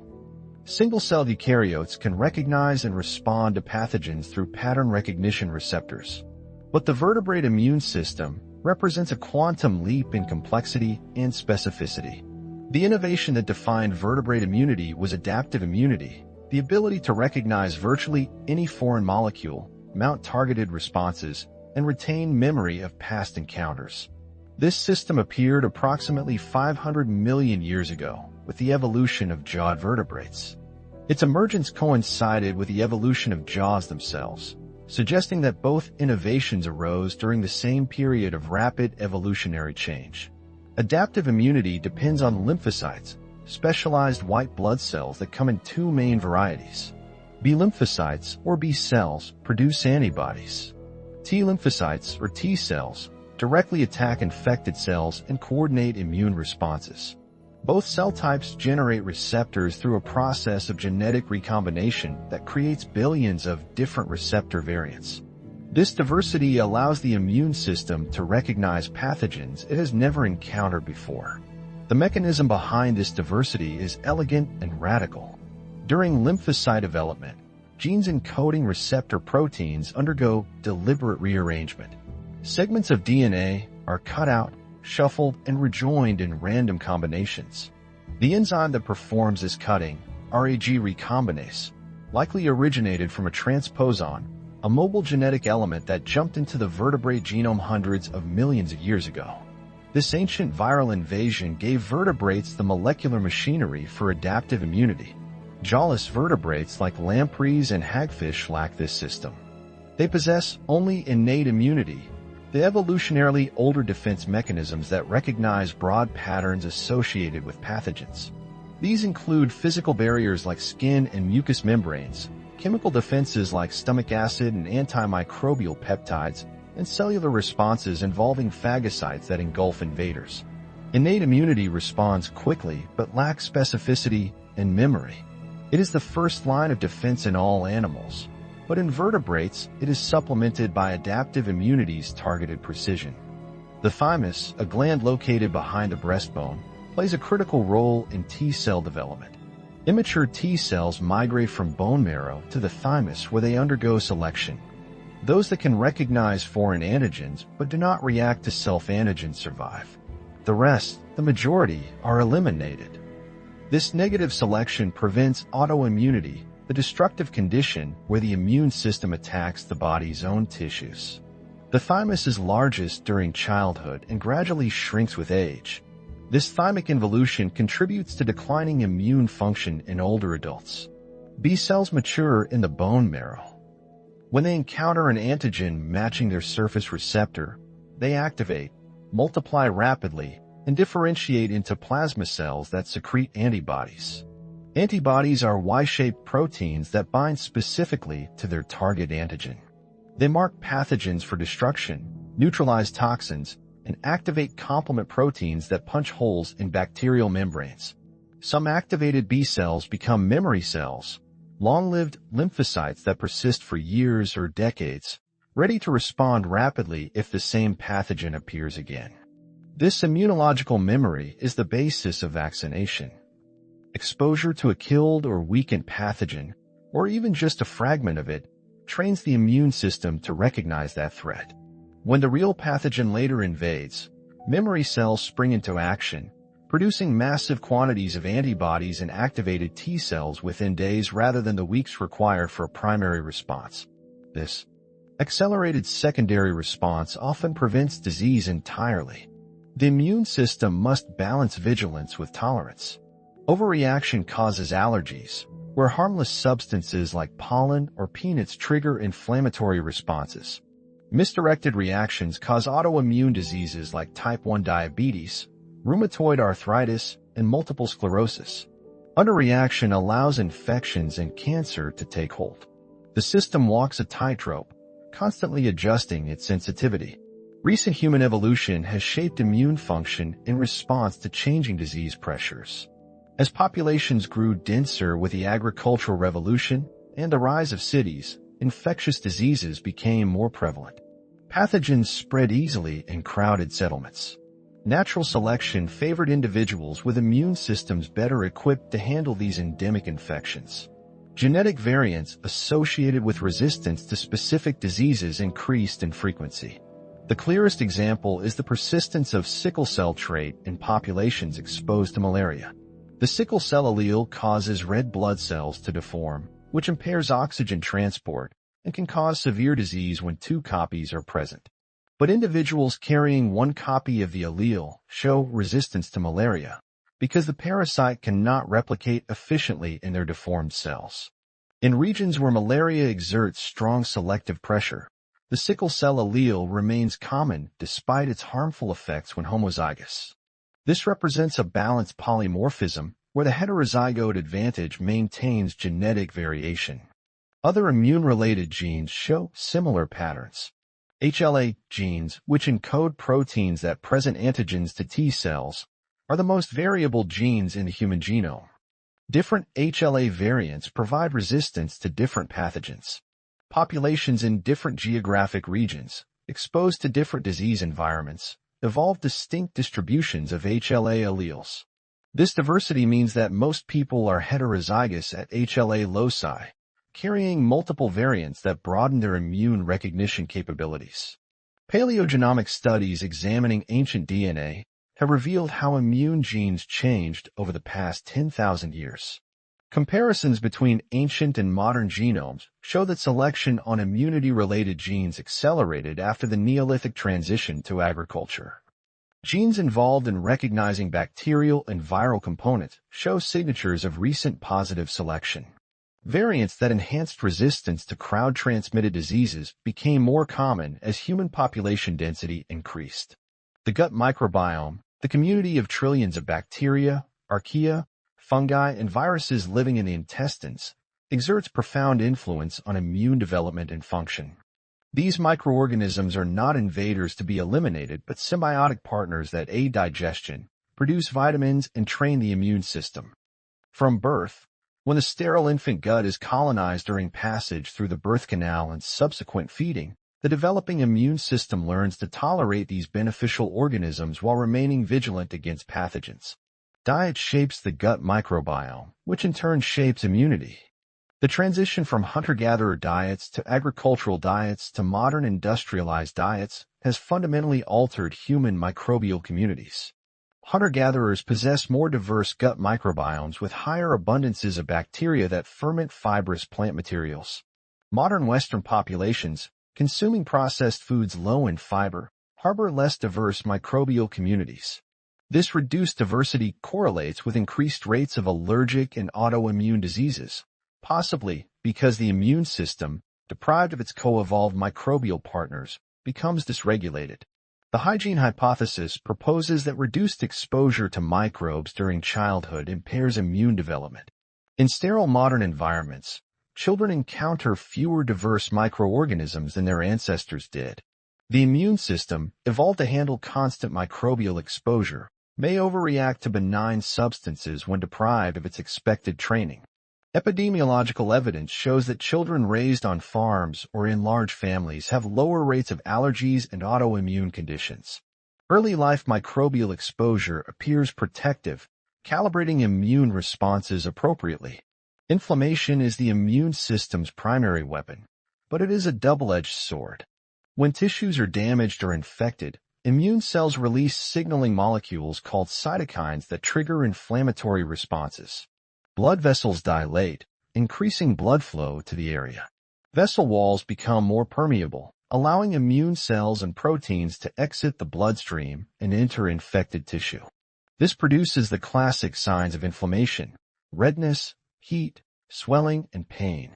Acute inflammation resolves after the threat is eliminated and tissues repair. But chronic inflammation, persistent, low-level immune activation, contributes to many modern diseases including cardiovascular disease, diabetes, and cancer. The evolutionary mismatch between ancient immune adaptations and modern environments may explain rising rates of inflammatory diseases. The immune system evolved in environments with high pathogen loads, frequent physical injuries, and parasitic infections. Modern sanitation, antibiotics, and medical care have dramatically reduced these threats. But the immune system still operates according to ancient programming. Without real infections to combat, it may turn against harmless targets or remain in a state of low-grade activation. The COVID-19 pandemic demonstrated both the power and limitations of human immunity. The novel coronavirus SARS-CoV-2 spread rapidly through immunologically naive populations. Adaptive immunity took time to develop, and initial responses varied widely among individuals. Some people cleared the infection with mild symptoms, while others experienced life-threatening immune overreactions called cytokine storms. Age, genetic variants, and prior immune experiences all influenced outcomes. The rapid development and deployment of vaccines leveraged the immune system's adaptive capacity, training millions of people to recognize the virus before exposure. The immune system continues to evolve. Each generation faces novel pathogen challenges. Genetic variants that enhance survival spread through populations. The arms race between human immunity and microbial pathogens has no endpoint. Both sides adapt continuously in an evolutionary dynamic that has persisted for hundreds of millions of years. Standing upright, breathing, circulating blood, defending against infection, all these functions operate simultaneously, unconsciously, constantly. They represent layers of evolutionary innovation, each building upon earlier adaptations. The immune system that protects the lungs evolved in parallel with the lungs themselves. The blood cells that fight pathogens flow through vessels inherited from ancient vertebrates. And the inflammatory responses that heal wounds require communication between immune cells and other tissue types through signaling pathways conserved across animal phyla. Yet one more evolutionary transformation would distinguish humans from all other organisms: the ability to communicate through complex spoken language. That capacity depended on anatomical changes to structures originally evolved for entirely different purposes. The voice that allows humans to share thoughts, coordinate actions, and transmit culture across generations arose from ancient breathing apparatus. The larynx sits low in the human throat, lower than in any other primate. In chimpanzees and other apes, the larynx positions high, nearly touching the back of the nasal cavity. This allows them to breathe and swallow simultaneously. Air flows through the nose while food passes down the throat without risk of choking. Human infants possess this high larynx and can nurse while breathing. But around 3 months of age, the larynx begins descending. By adulthood, it rests several vertebrae lower, creating a long pharyngeal cavity above the vocal folds. This descended position creates vulnerability. The airway and food passage cross in the human throat. Every swallow carries risk that food or liquid will enter the trachea instead of the esophagus. Choking kills thousands of people annually. The epiglottis, a flap of cartilage that covers the larynx during swallowing, provides protection, but the system is imperfect. Aspiration pneumonia caused by food or fluid entering the lungs remains a significant cause of mortality, particularly in elderly individuals. Evolution accepted these dangers in exchange for the descended larynx's acoustic advantages. The long pharyngeal cavity functions as a resonating chamber. When air from the lungs passes through the vocal folds, causing them to vibrate, the sound produced is a complex tone containing a fundamental frequency and multiple harmonics. This raw sound enters the pharynx where certain frequencies are amplified and others dampened depending on the cavity's shape. By moving the tongue, lips, jaw, and soft palate, humans can alter the pharyngeal and oral cavity shapes, creating different resonance patterns called formants. These formant patterns distinguish vowel sounds from one another. The descended larynx increases the range of possible formant frequencies. A longer vocal tract produces lower formants, expanding the acoustic space within which distinct vowel sounds can be produced. This allows the rich vowel inventory characteristic of human languages. Apes, with their high larynges and short pharynges, cannot produce the full range of human vowel sounds no matter how much training they receive. The anatomical constraint is absolute. Paradoxically, the human larynx is simpler than that of other primates. Most primates possess vocal membranes, thin sheets of tissue extending from the vocal folds. These membranes can vibrate independently, producing additional sound components. Chimpanzees, gorillas, and other apes use these structures to generate the complex, rich calls that characterize their vocalizations. Human ancestors lost these vocal membranes. Research comparing vocal anatomy across primates reveals that humans evolved a simplified, stabilized larynx optimized for precise, sustained control rather than acoustic complexity.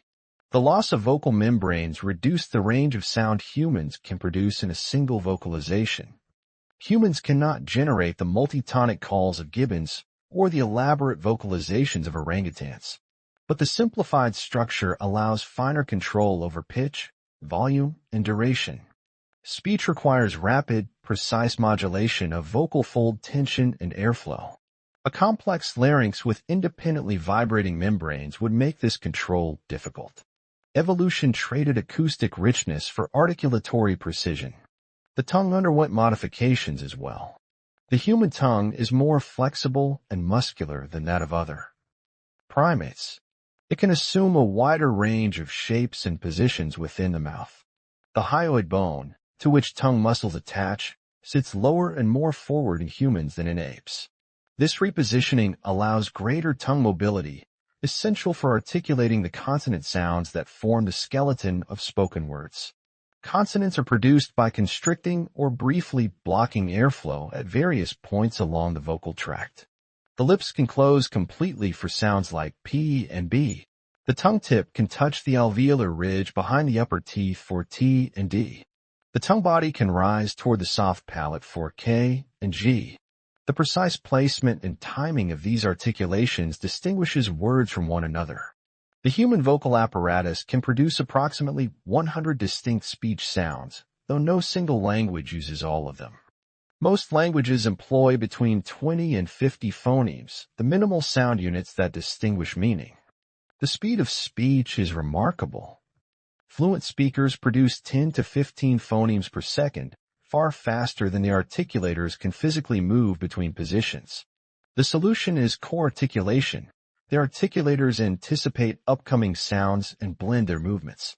The tongue begins moving toward the position for a sound before the current sound finishes.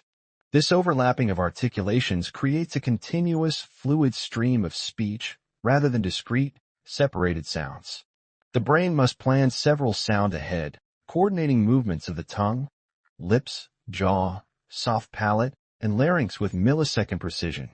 The neural control of speech involves extensive brain regions. Broca's area in the left frontal lobe coordinates the motor sequences for articulation. Wernicke's area in the left temporal lobe processes language comprehension.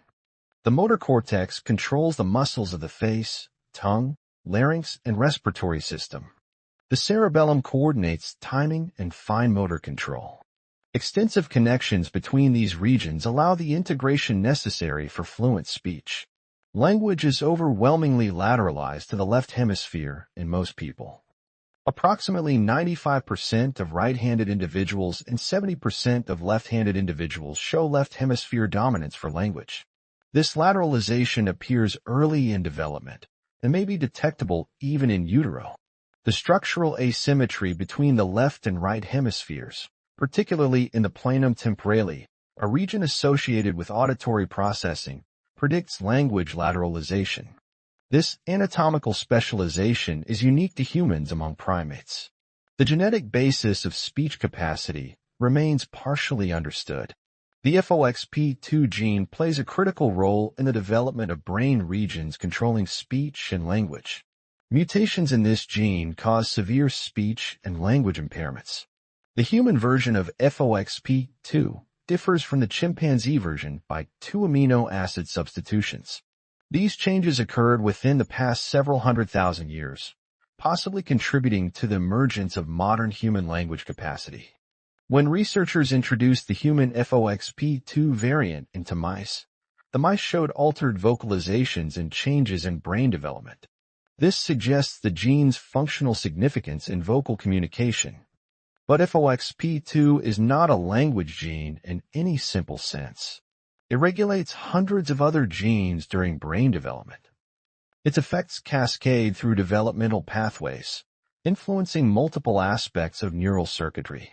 Language capacity emerges from the coordinated action of many genes affecting brain structure, motor control, auditory processing, and cognitive function. FOXP2 is merely one component of a complex genetic network. The timing of language evolution remains debated. Anatomical evidence suggests that the descended larynx characteristic of modern humans appeared sometime between 300,000 and 500,000 years ago. Earlier hominins, including Homo erectus and Neanderthals, may have possessed intermediate vocal anatomy, capable of some speech but lacking the full modern range. The archaeological record provides indirect evidence through symbolic artifacts, cave paintings, carved figurines, burial practices that suggest symbolic thought and likely language. These appear definitively by 40,000 years ago, and possibly much earlier. Some researchers argue that language is much older, perhaps dating back 2 million years to the emergence of Homo erectus. They point to evidence of tool manufacture requiring teaching and coordination, suggesting some form of communication beyond simple gestures. Others contend that full syntactic language is more recent, emerging only with anatomically modern Homo sapiens around 300,000 years ago. The debate continues because soft tissues do not fossilize, and behavior leaves only circumstantial evidence. The origin of language may have occurred in stages. Proto-language, consisting of individual words without grammar, could have preceded full syntax. Gestural communication may have preceded or accompanied early vocal language. Mirror neurons, brain cells that activate both when performing an action and when observing someone else perform it, may have provided a neural foundation for imitation and eventually symbolic communication. The transition from primate-like calls to human language involved not a single mutation or anatomical change, but a suite of modifications to anatomy, neural organization, and cognitive function. Modern human languages number approximately 7,000. Despite enormous superficial diversity, they share deep structural similarities. All languages have nouns and verbs. All distinguish statements, questions, and commands. All embed clauses within sentences. These universals suggest that language capacity is biologically constrained, that the human brain imposes certain structural features on any communication system it creates. Children acquire language rapidly and seemingly effortlessly during a critical period in early childhood, further suggesting that humans possess innate language learning mechanisms. Language transformed human evolution by enabling cumulative culture. Without language, each generation would rediscover knowledge through individual experience. Skills and information could be transmitted through observation and imitation, but complex, multi-step procedures would be nearly impossible to teach. Language allows explicit instruction, abstract reasoning, and the transmission of information about things not immediately present, past events, distant places, hypothetical scenarios. This created a new form of inheritance, cultural inheritance. Humans became capable of accumulating knowledge across generations. One individual's insight or innovation could be shared, refined, and passed to descendants. Over time, cultural knowledge grew in complexity and sophistication. Tool technologies became more elaborate. Social structures became more complex. The pace of cultural change accelerated, eventually outstripping biological evolution as the primary driver of human behavioral change. Language also transformed social dynamics. It enabled gossip, which may sound trivial, but serves critical functions in maintaining social cohesion and enforcing cooperation. Through language, individuals could share information about who was trustworthy, who violated social norms, who contributed to group welfare.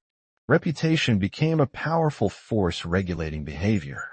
Large-scale cooperation among non-relatives, rare among animals, became possible for humans partly because language allowed monitoring and sanctioning of free riders. The ability to plan and coordinate through language enabled humans to undertake collective projects impossible for any individual. Hunts requiring cooperation among multiple individuals could be planned in advance. Division of labor could be negotiated. Long-term projects like constructing shelters or storing food could be organized. Language transformed humans into an ultra-social species capable of cooperation on unprecedented scales. Yet language also created new vulnerabilities. Miscommunication can lead to conflict.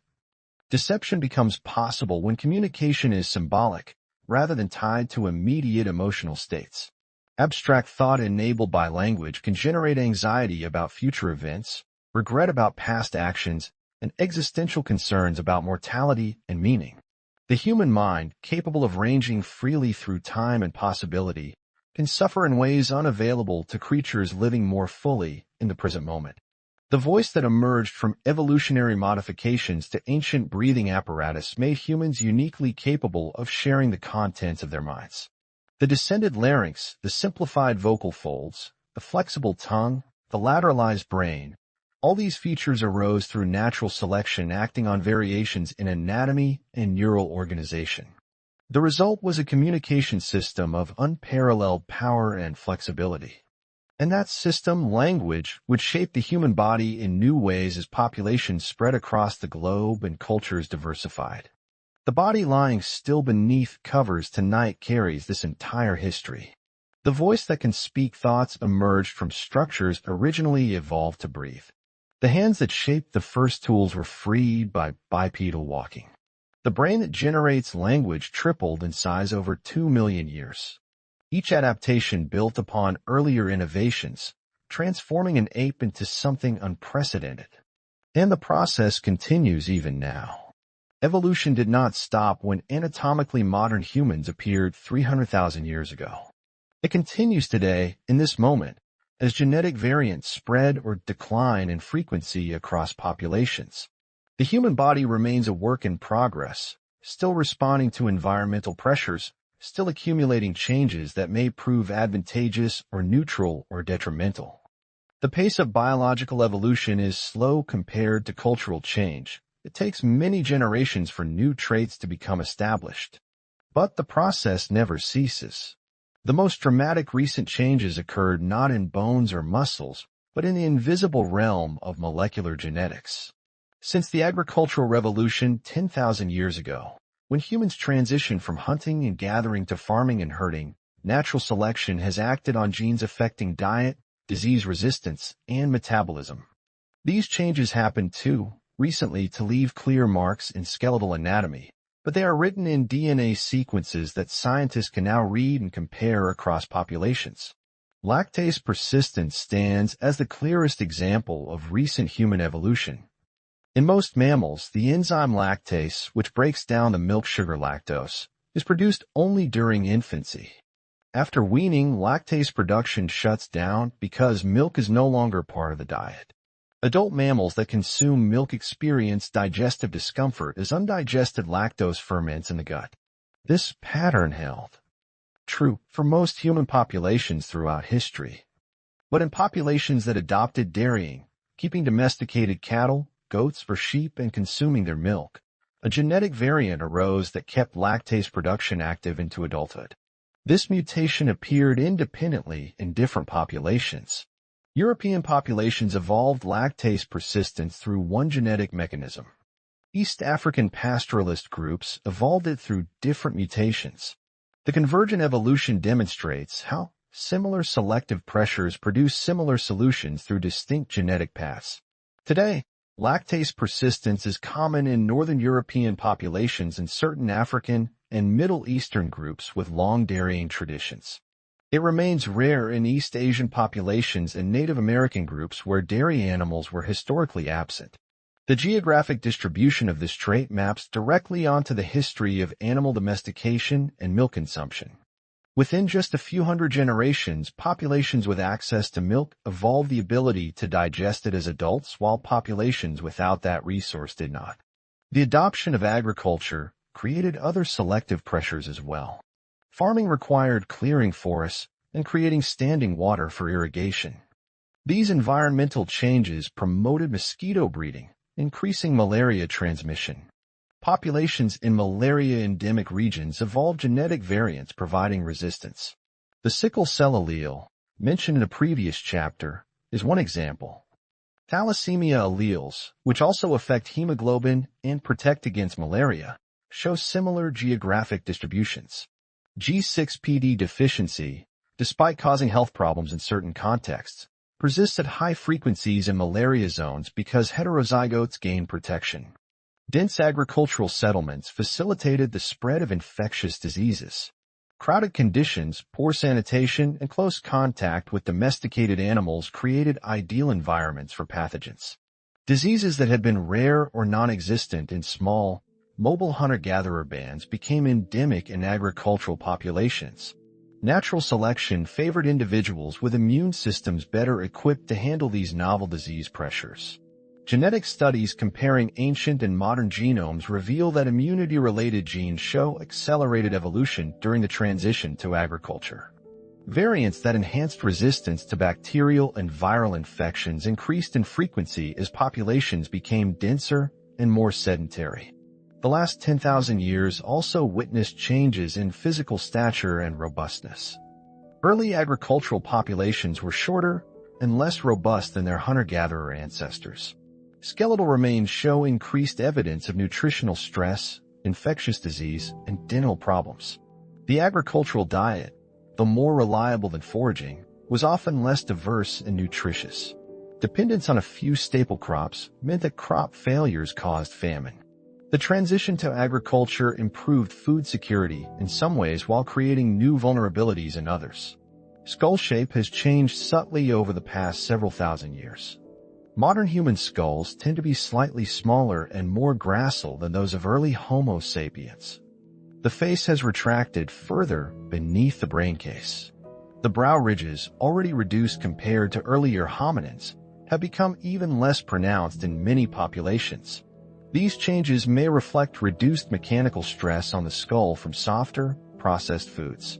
When jaws work less hard during chewing, the bones and muscles supporting them need less robust development. Teeth have become smaller as well. Third molars, wisdom teeth, frequently fail to erupt or are congenitally absent in modern populations.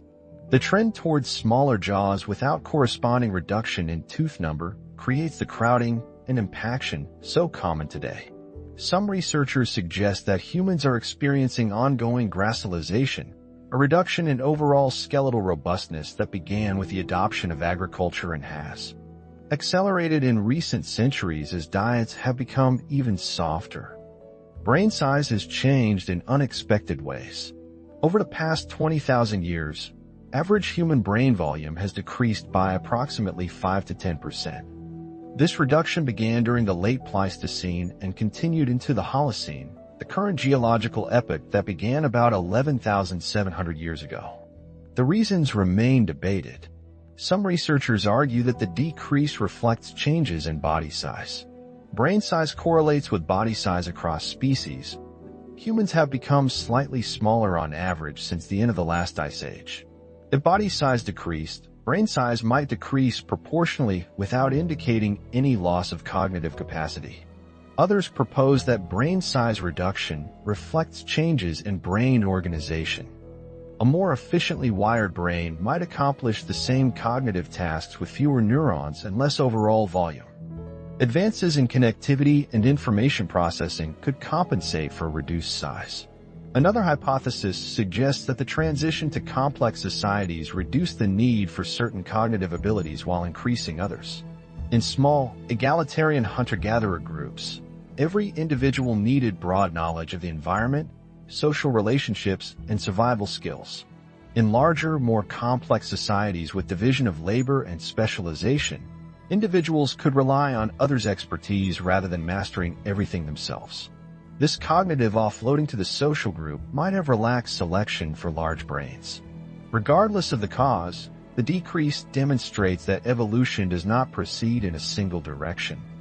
Brain expansion characterized much of hominin evolution over the past 2 million years, but that trend reversed recently. Evolution has no goal, no trajectory toward complexity or improvement. It responds to immediate selective pressures, and those pressures change over time. High-altitude populations evolved physiological adaptations within the past few thousand years. Tibetans, Andean peoples, and Ethiopian highlanders each independently evolved mechanisms to cope with low oxygen pressure at elevation. Tibetans show increased breathing rates and altered hemoglobin properties that prevent blood from thickening at altitude. Andeans evolved enlarged lung capacity and increased red blood cell production. These populations demonstrate how quickly evolution can respond to strong, consistent selective pressures. The Bajau people of Southeast Asia, who spend much of their lives diving and foraging underwater, evolved larger spleens than neighboring populations. The spleen stores oxygenated red blood cells that can be released during breath-hold dives, extending dive duration.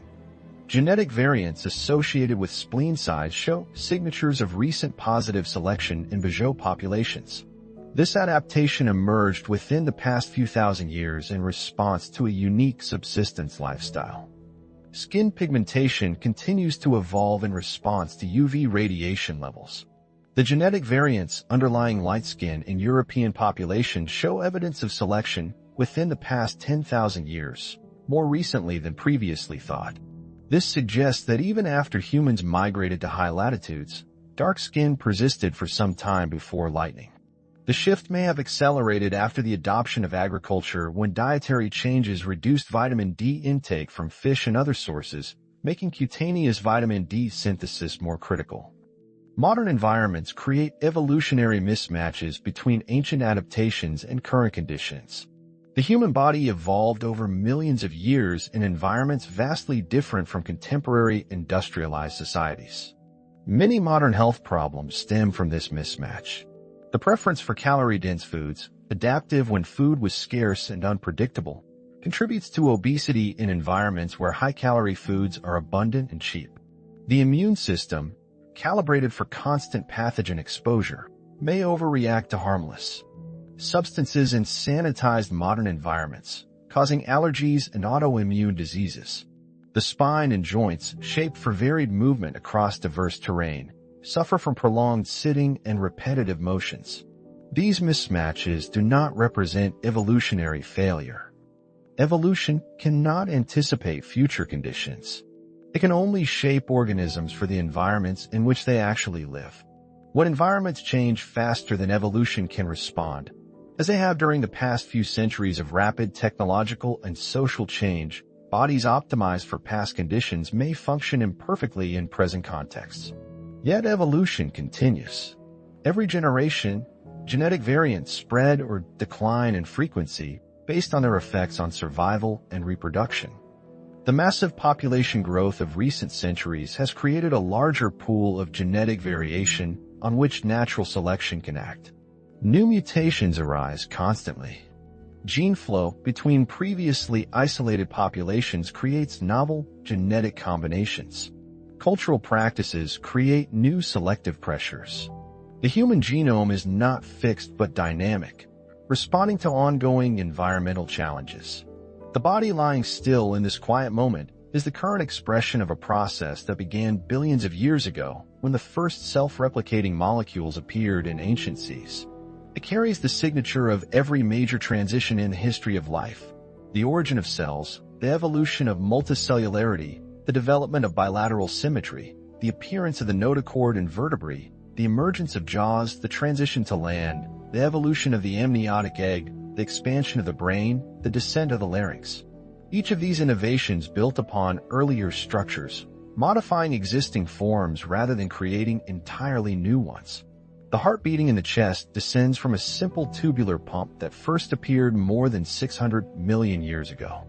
The lungs drawing breath evolved from swim bladders of ancient fish. The hands resting on the covers possess bones arranged in the same pattern as the fins of lobe-finned fish swimming in Devonian seas. The immune cells patrolling the bloodstream use recognition systems that appeared with the earliest jawed vertebrates. The brain-generating thoughts contains structures inherited from reptilian ancestors overlaid with mammalian additions and crowned with a massive primate neocortex. Evolution is not a ladder climbed or a goal achieved. It is simply change over time, driven by the differential survival and reproduction of varying forms. Humans are not the pinnacle of evolution but one branch among millions, shaped by the particular environments and challenges our ancestors faced. The body is not perfectly designed but adequately functional, cobbled together from ancient components repurposed for new uses. It works well enough to survive, to reproduce, to pass genetic information forward through time. And in this moment, the body performs its ancient functions. The diaphragm contracts and relaxes in steady rhythm, drawing air into lungs that extract oxygen and release carbon dioxide.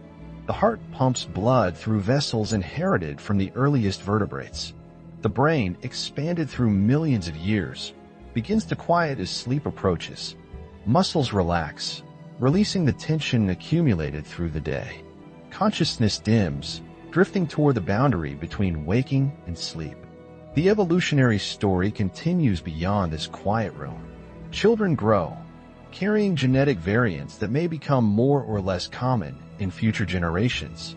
Populations adapt to new environments, new diseases, new ways of life.